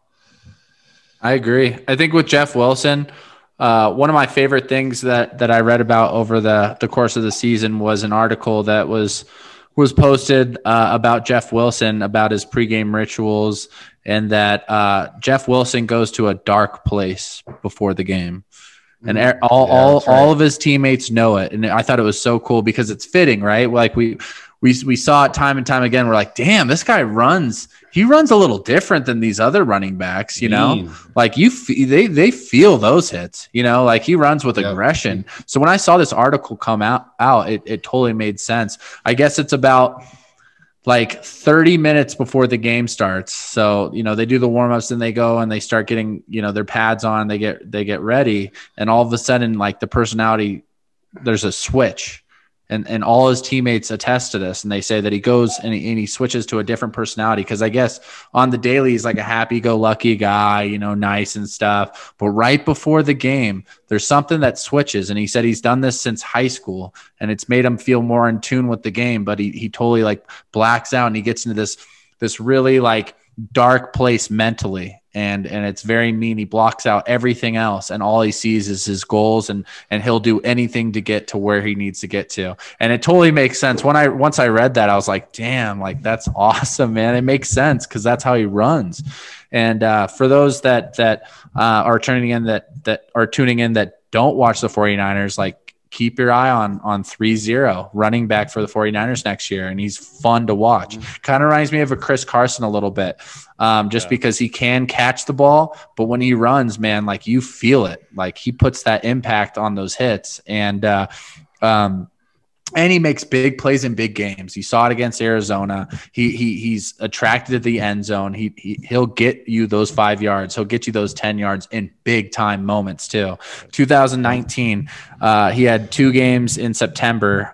Then they stopped using him after that. But 2 games in September he was used. He had 8 carries against Pittsburgh, 2 touchdowns. With 8 carries, right? So like 2 touchdowns, right? Yeah. And then the next game, the very next game, the game before that against Cincinnati, he had 10 carries, 2 touchdowns, right? And then in 2020, I think with the limited production with the limited amount of carries that he had 7 touchdowns last year. You know, with these fantasy football players, you'd hope to get 7 or 8 with double the amount of carries. I mean, the guy, if you give him 15, like what I'm hoping, because he's the thunder to Raheem Mostert's lightning. I think it's like yin and yang. It's blissful, right? It's going to work next year as long as they can both stay healthy. Because we all know that Raheem Mostert cannot take the load. And what a perfect solution to that, right? Is someone that can take the pain, can take the grueling, can get you the 3-4 yards that you need, and then have a breakaway run from Raheem Mostert for like 60 yards on the surfboard. You know what I mean? Exactly. So I love this combination. As Keegan said, I'm a big time Jeff Wilson fan. And I think it's very important to wear down these defenses. You know, there's a real difference. And I think that I watched an interview of Kyle Shanahan when he was talking about Jeff Wilson. It's like there's a difference, and there's a reason why this guy is getting his carries. Is the third and the fourth quarter, man. You really see an impact on these defenses when you're running the ball with a guy like Jeff Wilson. It really takes a toll on these defenders. You know, like when you're having a tackle like a Jerick McKinnon or a Raheem Mostert, they're fast, but you tackle them, you get them down onto the next play. When you have to tackle Jeff Wilson in the third quarter, when you've already tried to tackle that, when you've already brought this big load down like 4 or 5 times, like it wears on you, man. You're a little reluctant to put the smack down on him. You're just trying to like go for the ankles. You know what I mean? Mm-hmm. So in the third and fourth, it really opens things up. It makes a big difference. And I like the fact that, like I said, he there's no moment that's too big for him. And man, it just fits the mold with the 49ers and our success with unrestricted free agents. We should never draft a running back ever again because of our success with undrafted free agents. We don't that's need our to, thing. right? That's our thing. We got to So love me some. And I mean, it could be Kyle Shanahan's system. Who knows? People talk about it all the time, but I think these are big time players. I mean, you put them on other teams, they're starting. They're going to be starting back there. You'd think, right? Yeah. So let's stick with that strategy. Save us some money. Yeah, he's a beast. I love me some Jeff Wilson. He helped me win 3rd place. He helped you last year in fantasy do some big stuff, right? Yeah. Yep. Yeah, I mean that's a sleeper for us Niners fans next year in fantasy. People still don't really know who that is. No, yeah, you'll be able to pick him up real late. Oh yeah, Jeff Wilson. Yeah, yeah, like 10th round. I think there's something to be said about the Rod Smiths and the Jeff Wilsons. Only a Kyle Shanahan, a Mike Shanahan can see that. A Bill Belichick, Troy Brown. Troy Brown was an unsung hero for a long time. Right. Put him on special teams, put him at cornerback. Remember that for a long time? A guy that nobody believed in coming out of nowhere. I don't even know where Jeff Wilson went to school. Probably some small little – I don't even know. Like, it doesn't matter because guys like that are hungry. And when you give him the opportunity, especially in a big game, I highly doubt Jeff Wilson will let you down. He's that kind of guy that – yes, coach, no coach.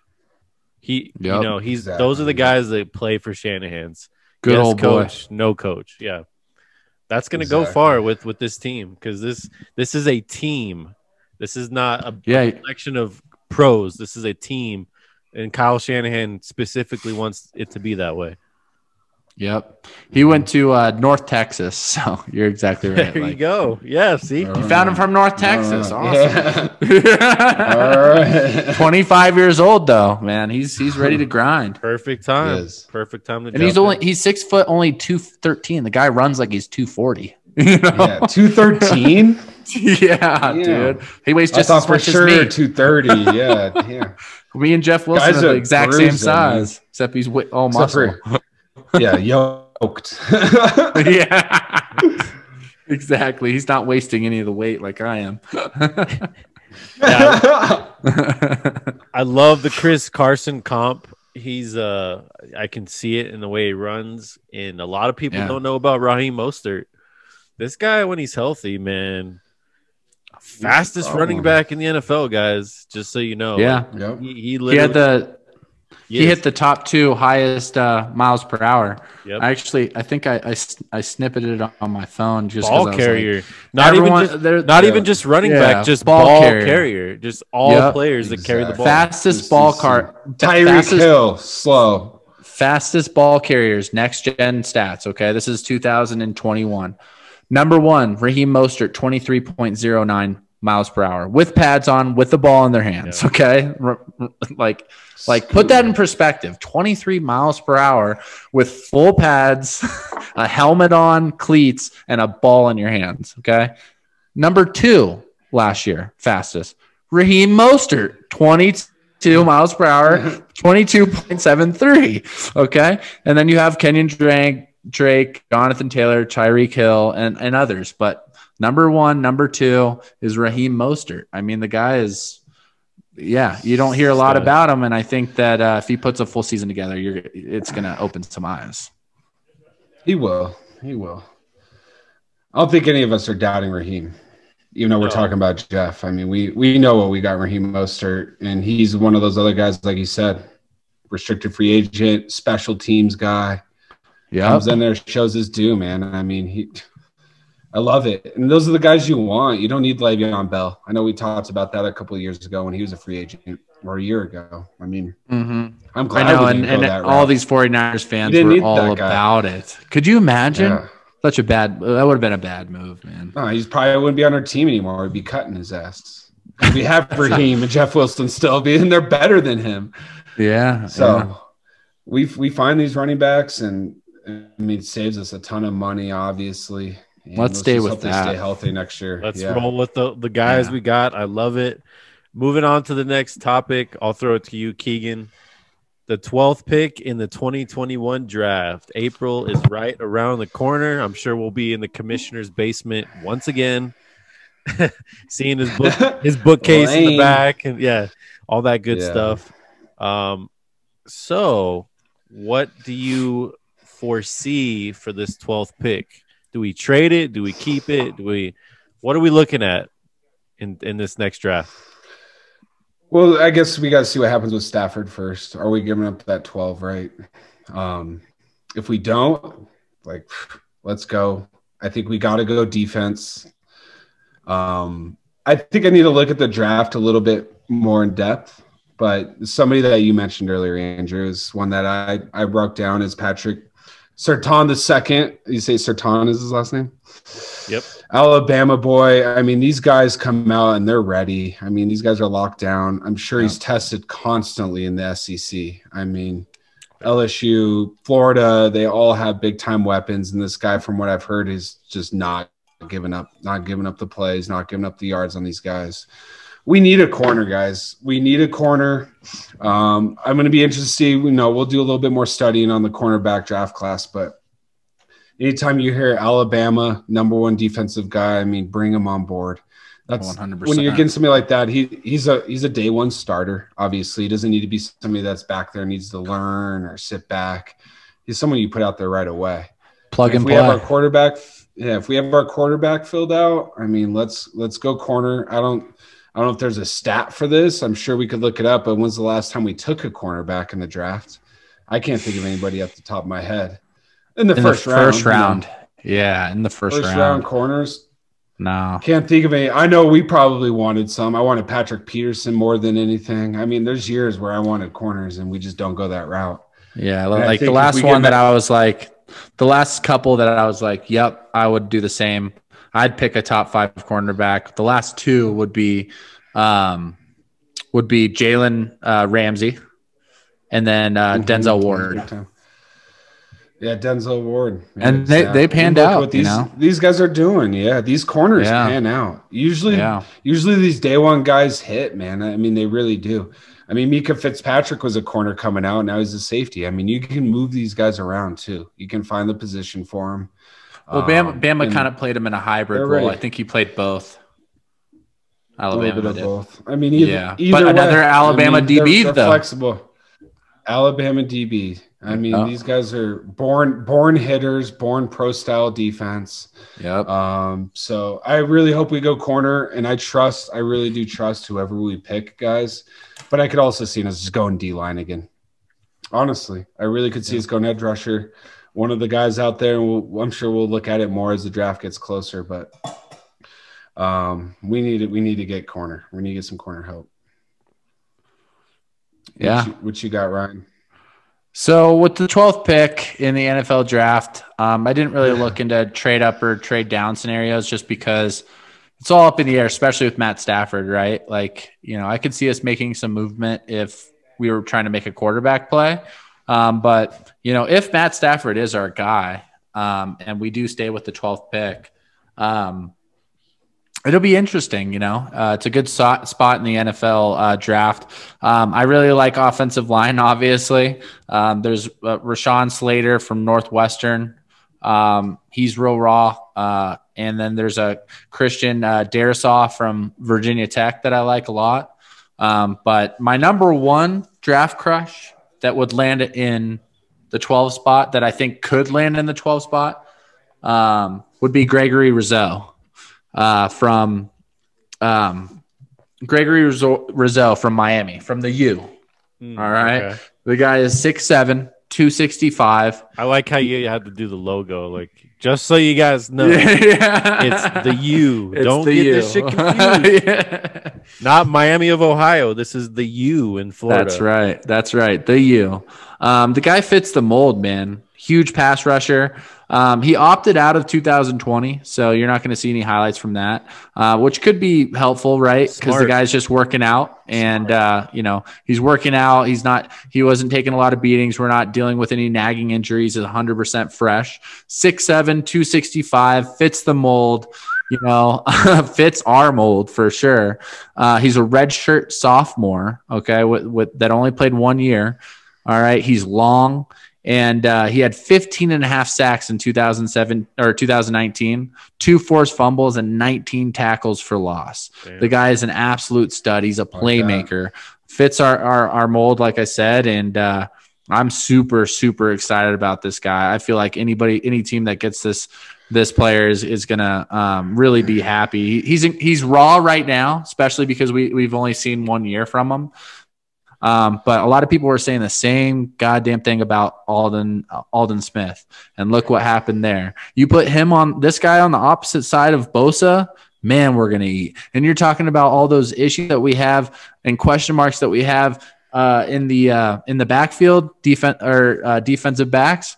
Man, all those questions are answered by a deadly pass rush. If the quarterback's only got 1 to 2 seconds to get the ball off, man, put me out there. I'll cover for 2 seconds as a safety. You know what I mean? Right. So, obviously kidding. I'm not going to play in the NFL, unfortunately. But Gregory Rousseau, all right, Miami, Florida, plays for the U, 6'7", 15.5 sacks. Keep an eye out for him. That's my draft crush for pick 12. Perfect. Gregory Rousseau. Yeah. Okay. Who knows? I mean, in Lynch, we trust, right?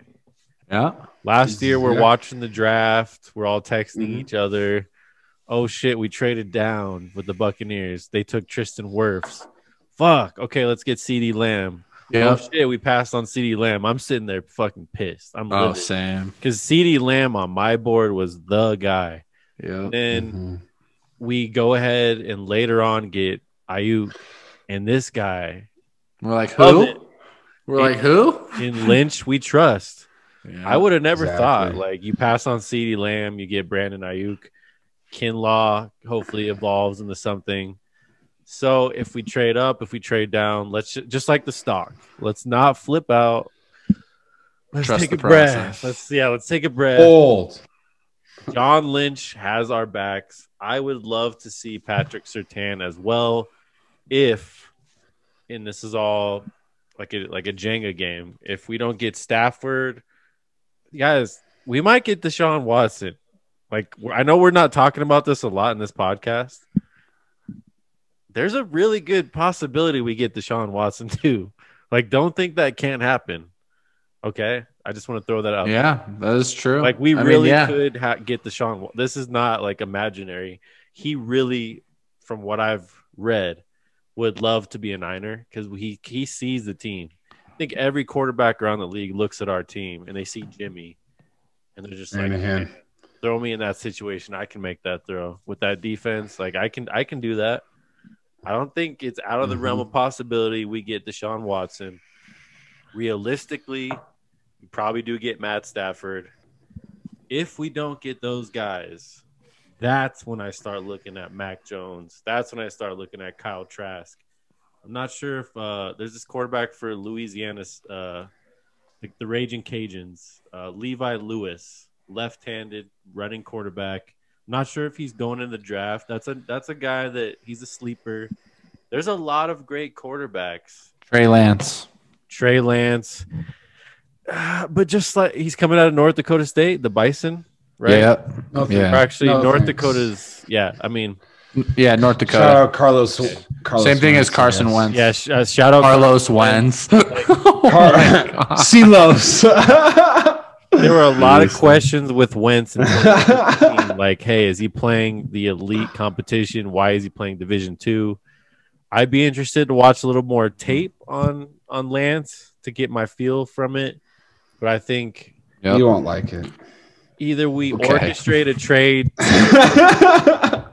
You thought that there was a Carlos Wentz in the league, so. That's his brother, right? Educated. North Dakota. That's his brother. They Carlos Wentz and Trey Lance. They ride the John Deere together. Killing it. Also, John Deere, Carson Wentz isn't out of the picture. But now that we're talking about Deshaun and Stafford, I would be so disappointed if we got Wentz now. I'd be like, oh, really? Like, this is what we got now? Carson Wentz. Okay, let's see what we got. But we're getting our own hopes up with Stafford and with Watson and with Trey Lance. If we got a Wentz, it would be like all right. Yeah. Starting over. Seriously though, I don't want us taking a rookie Unless it's, I mean, it's not going to happen unless it's Trevor Lawrence or Zach Wilson. I don't want it. I don't want any of the guys. Yeah, I don't want them. Well, no, but the thing that I think that the thing that I was alluding to though is if we do go for a Trey Lance with the 12th pick though and I really do like the guy is I'm not thinking Trey Lance next year Super Bowl. I'm thinking if that's the move that we make, then we're staying with Jimmy. Okay, that's the assumption that I'm making. We're not the Packers, dude. You get these guys in the top round, they're playing. You got to play the guy. I mean, you're not keeping the Ferrari. You got to play the garage. You're taking the first round pick. You're not Pat Mahomes. Sit in the garage. Pat Mahomes started. He started in his first year. Pat Mahomes, the best quarterback in the league, started his first year. They kept the Ferrari in the garage, didn't they? Trey Lance, the next Pat Mahomes, huh? Hey, Trey Lance might not be a Ferrari, but Pat Mahomes is a Ferrari. You don't keep a Ferrari in the garage, do you? They also had Alex Smith who took him to the playoffs. Yeah. Jimmy G took us to the Super Bowl. What are you talking about? 2 years ago, dude. Drew, this guy's cut off, bro. This guy's cut off. I like the takes from both. I see the light on both sides. Like there's good points on both sides.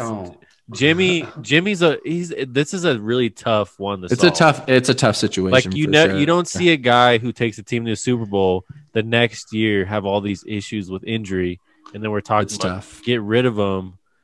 I mean, when he came in, dude, remember? Okay, let's rewind 3 years ago. We had no hope, man. We had no hope. Let's rewind to where we're like, me and you are texting each other saying, "Yo, we're gonna get Kirk Cousins. Kirk Cousins is gonna be a Niner. Kirk Cousins." And then we get Jimmy, and it's like those 5 games, I think, kind of jaded all of us a little bit. I really do think it kind of like, okay, it was a little too good to be true, you know, like. Right. But then, if anything, jaded us too is the Super Bowl too. Sure. Right. But in the beginning, you're right. 5 games, we're on an all-time high. Oh. Me and Keegan, we drive out to Kansas City, Missouri for the next year, third, the very next season, Game 3. Yep. I think we were 1-1 at the time. Jimmy G was playing okay, and we drive out to Kansas City and we see him tear his ACL in a game that we were actually coming back in. We played horrible in the first half. Remember, we were getting booed and yelled at. Keegan got in an argument with some old guy. And and then the third quarter, you know, we started making some plays, and then he goes down, and it was like depression mode, dude. Like the worst feeling I ever had. Season over so fast, and I mean that's what happens with these. We rely on our quarterbacks, and that's any team. So then that happens, right? And then the year after, he carries us. Or not carries us, but he takes us all the way to the Super Bowl, you know? And he did make a lot of comeback wins. I mean, people forget, like, the guy made big time plays in the fourth quarter, close games that he won.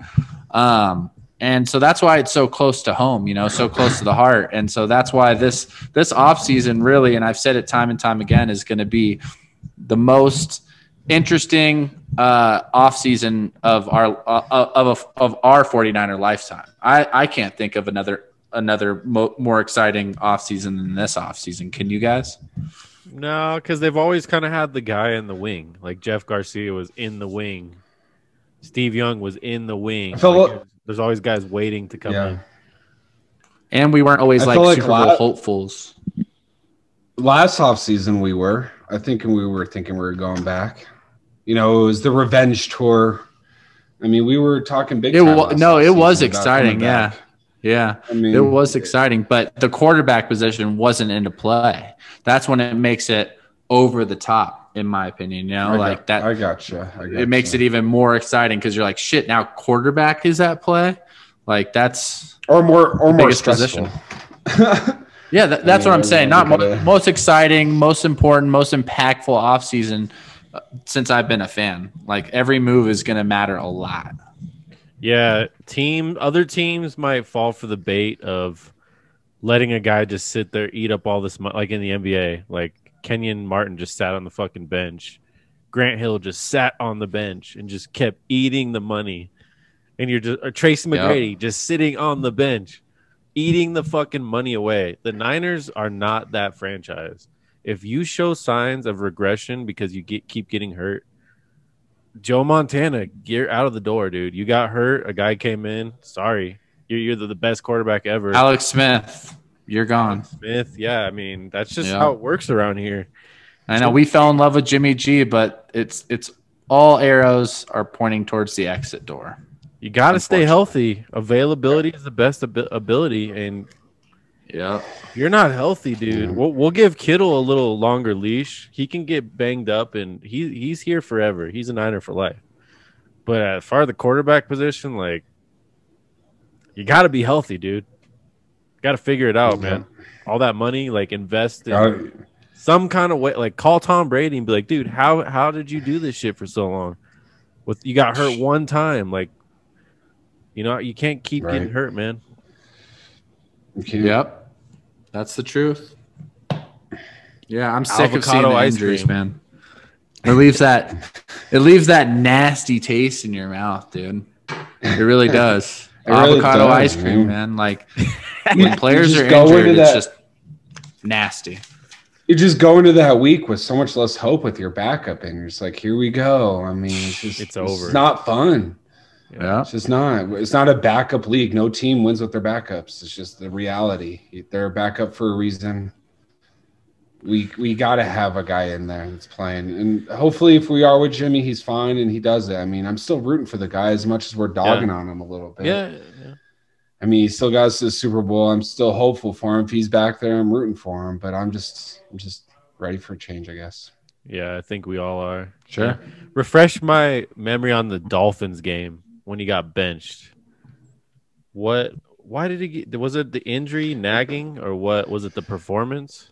So, well, that's what they blamed it on, and they said they maybe came back too soon because he wasn't planning. But his balls were always overthrown. He was just over. Yeah, the ball wasn't even close to these guys. Well, and they zoomed into his feet, and he just wasn't planting his feet on his throws. So it was probably a combination of both. So I don't think it was 100% just because of his play. It was because of a combination between. This isn't our quarterback. This isn't Jimmy G. This isn't how he plays. Like, obviously, he got cleared by his staff. He probably nicked it within the first couple of plays, and him trying to be a winner, you know, and trying to lead his team doesn't want to come out of the game. But when you see that on the field and you're like, dude, your balls are sailing. You have no zip under it. And then, like, ESPN and all the replays would literally zoom onto his feet, and he just was not planting that back leg. And so whenever you can't plant and turn and really fire off that back leg, when that doesn't happen, you're thrown over the top and you're just using all your arm strength, when a lot of your arm speed and your torque comes from your lower legs. And if you can't plant that leg, balls sail. And that's what you saw from him. The balls were not coming out right. It just didn't look like Jimmy. So I don't think it was purely play. I'd like to think that I saw it clear as day. I was like, this isn't Jimmy. That doesn't look like Jimmy at all, because but he's a gamer, man. He wanted to stay in and he wanted to man through it, but it just wasn't happening. It wasn't working, you know? And when you have a guy that had missed a full year and then went to a Super Bowl, you know how badly must have wanted to get back into shape and get back into it. Like, I probably would have done the same thing, you know, even though he was technically hurting our team because he wasn't playing as well as the backups, you know what I mean? Right. With how his ankle was. And so, yeah, a lot of people said he got benched. He did get benched, you know, he got benched because he wasn't playing the way he was supposed to between the two. Shitty game. I threw $900 on that game. $900. Dude. That game's when I knew our season was done. It's literally when I was like, that's it. We're done. Pack it up, boys. Next year. Let's not go through that again, all right? Let's not. It's all over soon. It'll all easy, be over soon. Easy schedule next year, guys. The only good thing about getting last place in the division, our schedule. Our schedule is cake. Maybe not cake, but it's a lot easier than what we have been playing. I mean, you get all the Cincinnatis and all that. I love that. Jets, Cincinnati, let's go. I mean, it's going to be tough for them. Stafford. I just don't want to see also the Rams get one of these guys. I don't want to see, because there's all these talk about the Rams getting rid of Goff, and would they bring in Aaron Rodgers or Deshaun Watson? I mean, that's one of our worst nightmares, right? And then Stafford, all of us, we're not favorites. We're looking out. Not saying it's going to happen, but I worry about the Rams this offseason. I do, because they're doing the same thing we are. Yeah, they got the Sean. When you smell that Sean McVay cologne, you get drawn into the Sean McVay cologne. These assistant coaches, these quarterbacks, like it's hard to say no to Sean McVay. I mean, shit, he's a very persuasive guy. Yeah, LA. Yeah, You're LA. in LA. Everybody loves LA. Come play in LA. Yeah, you'll get stuck Rams. in 6-hour Stick with traffic. Goff. Don't stick with Goff. I think that ship has sailed. I think that's the last we see of famous. Goff. Goff got on the LA diet. He stuck. I don't want to. I want him back there. He stuck the finger too far down his throat. He started throwing up before games. You know, he was watching his waistline. The dude had no fucking muscle. No muscle at all. Yeah. It was pretty bad. So let's move on to our final topic of the podcast. Our fondest memories as a Niner fan. I know there's there's tons. There's a plethora of memories to come to mind. A lot come to mind. Andrew, why don't you start us off this time? So seeing all the Super Bowls that passed from Kaepernick that kind of sailed. Yeah, the connection's a little unstable, but it's picking up good on the recording. But just seeing, that game against Baltimore, I really thought we were going to pull it out. I still, to this day, believe that was pass interference. That's not a fond memory, but that whole run up to that Super Bowl was something magical that I'll never forget. That whole thing. That win in Green Bay, seeing Kaepernick run for all those yards. This game is I've talked about it before. Yeah. From 2006, January 31st, New Year's Eve, 2006, going to that game. It's important to me. I went to a couple other games after that. I saw Kaepernick play Manning a couple times. But this game is important to me because it was the beginning of, we don't suck anymore. This is the first couple years with Gore, with Vernon Davis, with Alex Smith. Mike Nolan was the coach. Mike Nugent was the kicker. He kicked the game-winning field goal with time expiring to knock a Broncos team that needed one win to make the playoffs with Jay Cutler, Brandon Marshall. Ryan was at that game. I was at that game. I know a bunch of other people at that game. Yeah. That game sticks out in my mind just because it's I was at that game, yeah. After that game, I felt this is Christmas Eve 2006 in Denver. After that game, I felt like shit. We actually don't suck anymore. We don't have Tim Rattay. We don't have these trash quarterbacks and this trash. We got guys Tim Rattay. We got this Broncos team. Let's not forget, they were pretty good in 2006. They had some really nice pieces. Yeah.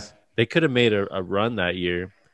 They were a year removed from the AFC Championship game. Was that Jay Cutler's first rookie year? Wasn't that his rookie year? It was his rookie year, a year removed from making the AFC Championship game with Jake Plummer. Plummer, yeah. Yeah, they got Brandon Marshall. They had a bunch of pieces on defense. So just seeing this Niners team come into a hostile environment with not much to play for. You got Vernon on Davis, the road. You got Frank Gore, you got Alex Smith. Patrick Willis was he out there? All these guys stepping up, and Mike Nugent kicked that field goal, and I just feel all the hate from all the fans on the RTD. I got popcorn and shit thrown at me, dude. And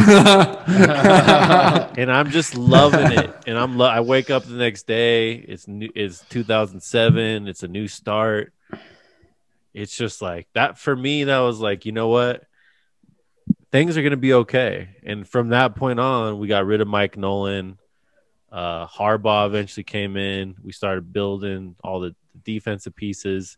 That game, though, was the turning point. And I always look back on that because I know you were there. I know you and your brother were there. I was there with my dad. Savuda was there. I didn't know that for many years. He's like, I was at that game too. So it's just cool to look back on that game. A game we shouldn't have won with like all these young pieces, and we fucking did it. And it felt good, man. I mean, all the popcorn getting thrown in our faces, all the getting fuck cussed yous. at. Yeah. Yeah, because being from here and expected to be a Bronco fan, my dad took me to a shop, a jersey shop when I was 8. He's like, pick a jersey, son. And I saw that number 8, Steve Young. And from that point on, like, Dad, I'm a Niners fan, and he's a Broncos fan. Yeah. So he's at the game in his Broncos gear. I'm at the game in my Niners gear. And the ride home is just like, people are fucking livid. Oh, yeah. And you go back to school and you're just rubbing it in people's faces, man. It felt good for the first time in a while because we hadn't. I mean, 1994. It feels longer and longer every day. Is that the last time we won? And to have that kind of victory. I mean, there's been some heartbreak with 2012 and 2019, but the Niners will never go through long periods of sucking like other teams. So that stood out to me.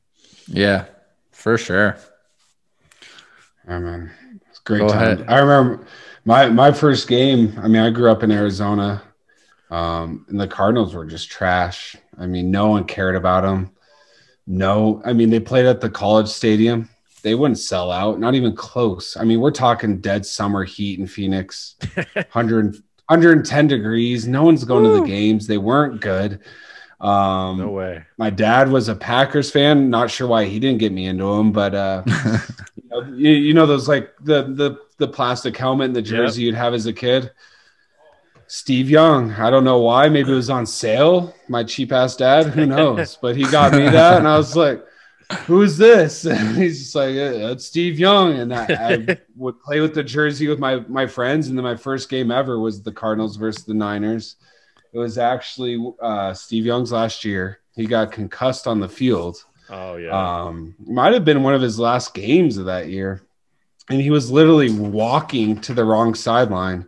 And I was like in tears because I was just a little kid, just upset we were losing. My favorite player was hurt. But ever since then, man, I mean, there's been so many good memories. I mean, even though we've had a lot of losing years, I mean, even going 2 and 14, I was at one of those games we won down in Arizona. I mean, I was stoked. I mean, they still bring you joy even when they suck. I mean, they have a special way to do that. And yeah. I mean, I am so happy I'm a Nines fan. Favorite memory probably is going to come down to that 2011, 2012 season. We'll play it right here. I mean,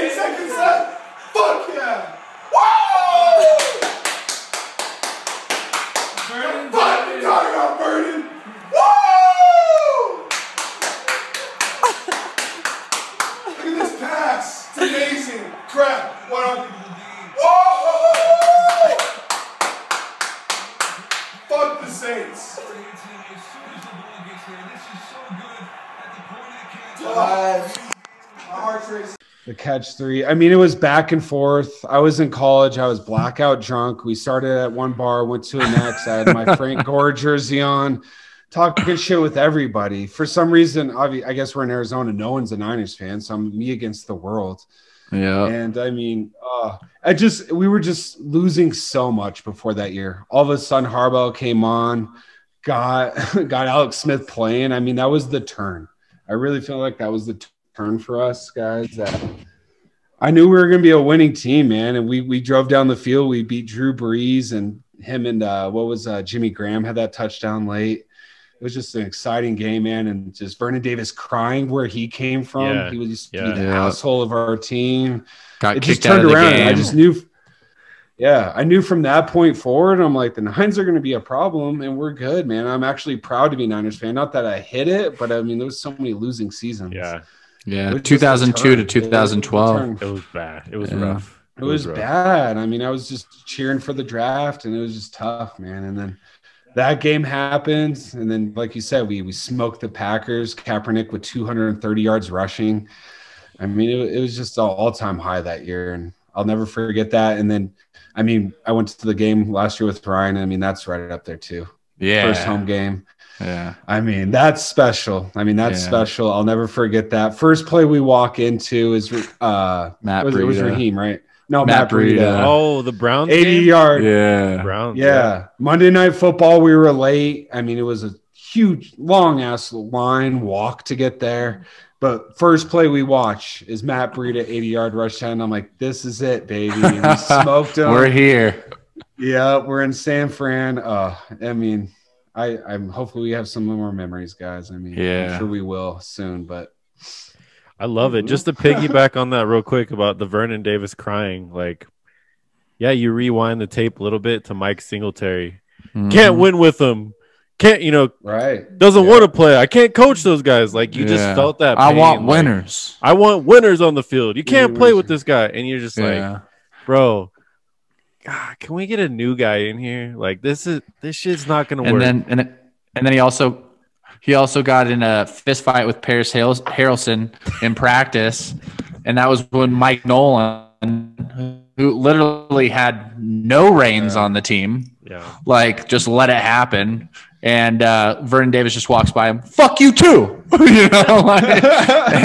and just walks right past Mike Nolan. He's just like, and then you get to Mike Singletary get kicked off. So to see that moment, that was a big moment. Special. The catch 3.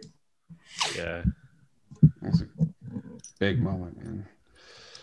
What you got, Ryan? So my fondest 49er moment, and so I'm actually the one of the three of us 49ers fans who's actually from the Bay Area. So I grew up loving the 49ers. I grew up in Redwood City, about 40 minutes away from the stadium, Candlestick Park, which was in South San Francisco, right off the bay. I mean, legendary.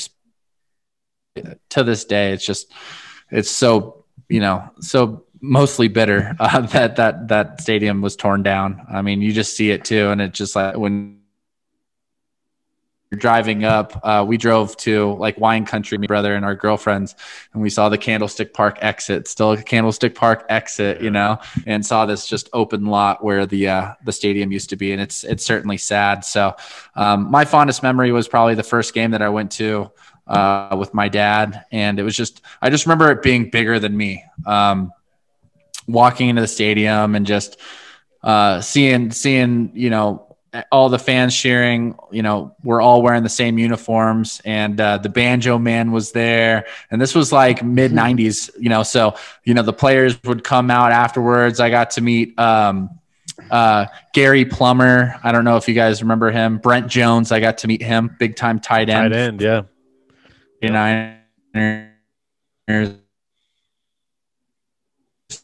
That was probably the biggest memory, just meeting all the players, man.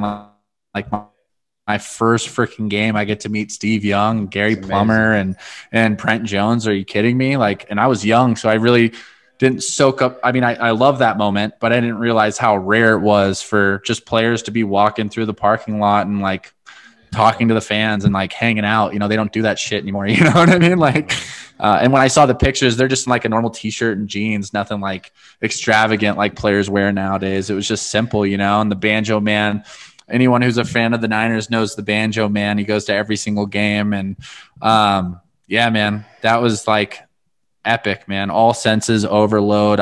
Ever since that moment, I was like, I love watching the 49ers. Like, it just had the connection with my dad and had the connection with just the atmosphere and just winning, right? We were successful in the early 90s and even going on to Jeff Garcia. So I was hooked, man. I was hooked at a young age. So that 2002 to 2012, that stint was okay for me because I remembered these special moments when I was younger, including my first game at Candlestick.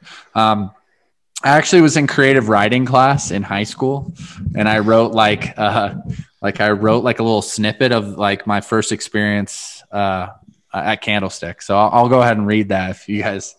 I'll read that for you guys. All right. Yeah, I guess you could call it a poem. Nice. All right. It's kind of just an experience. So here we go. All right. So I walked towards the massive stadium known as Candlestick, my dad at my side. I was about 100 yards away, and I could hear the fans roaring. The ground was practically shaking. My dad and I completely covered in red and gold. Excitement filled the air, along with the smell of barbecued hot dogs and garlic fries. This day was beautiful, not a cloud in the sky.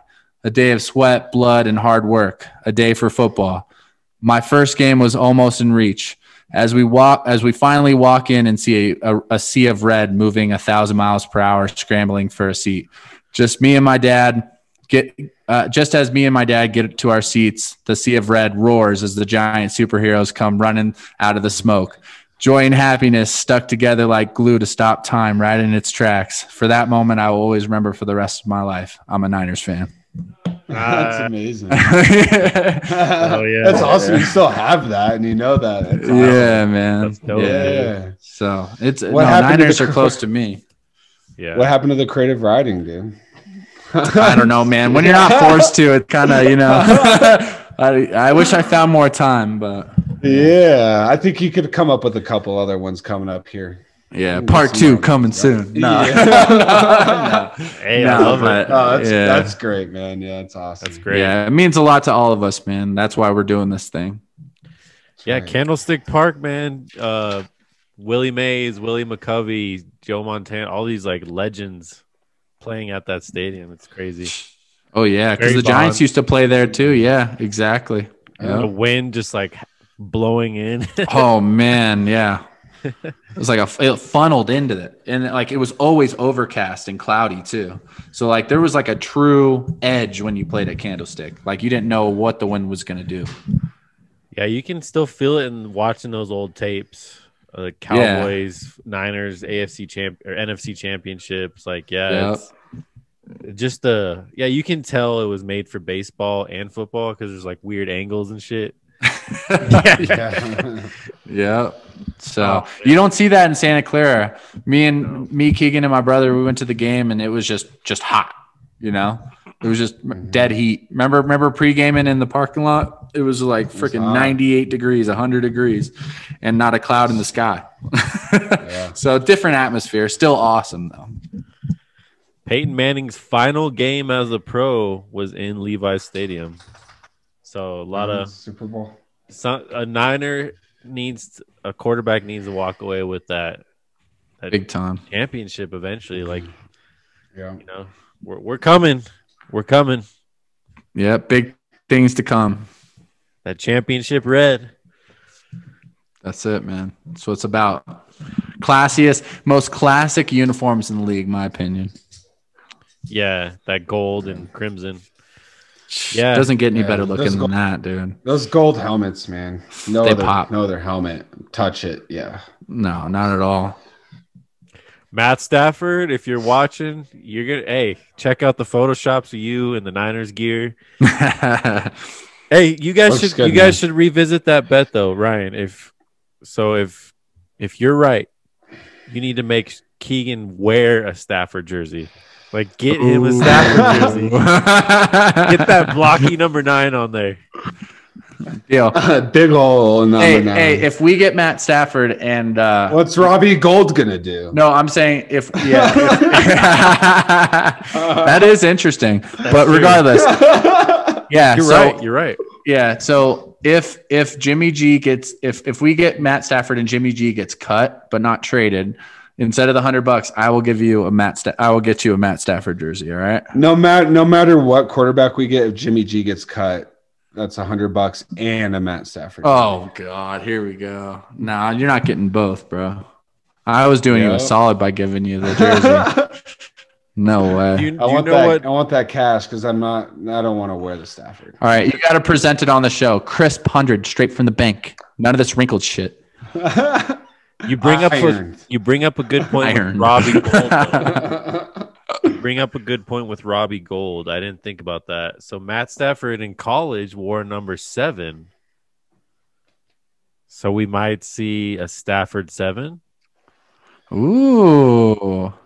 I Keeps like actually 7. did see Matt. I did see Matt Stafford in college when he came to Arizona State. He was on Georgia.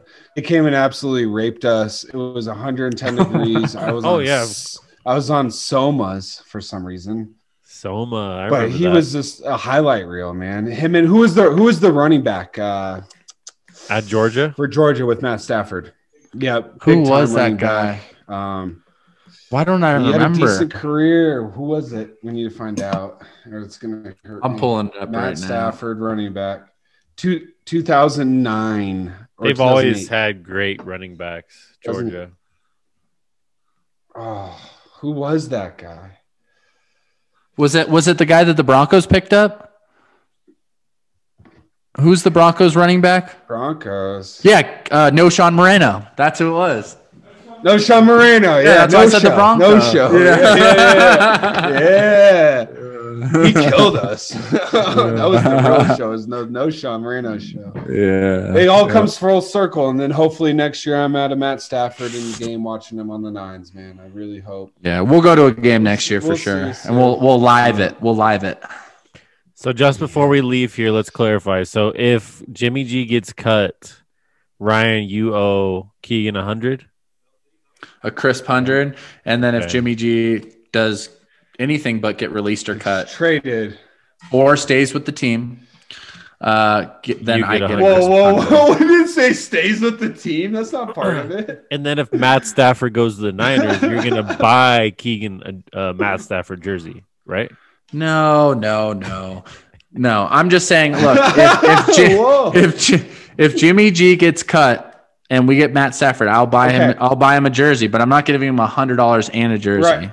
Ryan, I preface the whole cut thing is if we get a quarterback. If we don't get a quarterback and he's on the team, I'm not giving you 100. But if we get a quarterback, he's getting cut. If we get rid of Jimmy and he's cut or released, then I give Keegan 100. If we get anything for Jimmy, anything, a freaking washing machine like semi-pro. Yeah. You got 100. Yeah, then I get 100. I get 100 in my lap. All right. Perfect. Yep. Perfect. We're gonna find out soon, bro. It's happening soon. It's happening. So. Deal. The wheels are turning. COVID shake on it. COVID shake. Yeah, you guys are so far away from each other. It's hey, next time I'm figuring out this background because you can put like a background on, right? Yeah, my bedroom. Yeah, I want to see your Frankie G up. Ooh, I got a Frank Gore. I got a Garrison Hurst. I'll have to pin that on the wall. I lost my Frank. I lost my TO. I mean, I had. You lost the Frank that's in the video? He just doesn't take care of his things. That's all. Yeah. I lived on the streets. I didn't. Hey, I want to thank everybody. I got to get rid of my Jimmy jersey. So if anybody's looking for a Jimmy 10, hit me up. And also, please buy AMC. We got this. Hold strong. Don't sell. We got a big Monday coming up. All right. Hold on, guys. Hold on. It's or like buy. Rebuy. It's like I don't care. It's like you're on a ship right now. You're like, everybody, hold on. There's like a big ass wave coming. It's like everybody. Yeah. Man ship. Yeah. We got our life jackets on. We're gonna be okay. Don't jump. All right. Don't jump. Hey, just don't be the captain on the Titanic. He's like, guys, I'm sticking around. It's gonna be okay. I'm not dying on this ship. I'll definitely. We're not going down. Oh gosh. No, that was fun, guys. Good first one, huh? Good shit, guys. Thanks for tuning in. This is the Born in 46 podcast, coming out with new episodes every week. I guess before we go, Super Bowl is next week. Real quick, just who's your winner? Just real quick. Chiefs. Yeah. Patrick Mahomes. I'm going with the Buccaneers. I'm gonna be cheering for the Bucks though. I decided. I made a decision. I'm going Bucks. Same here. I'm cheering for the Bucks too, but I think Chiefs will win. Hey, look, we agree on something, Keegs. Chiefs. Whoa. I know. We will see y'all next week. Stay tuned. Off season. All right, guys. The off season is gonna be some good shit. So Yeah, stay lots to tuned. talk about. Stay tuned. Yeah, red and gold. The Born in 46 podcast. Like Signing and out. subscribe and keep trucking along. Keep the faith. Hold that AMC stock. Oh my God.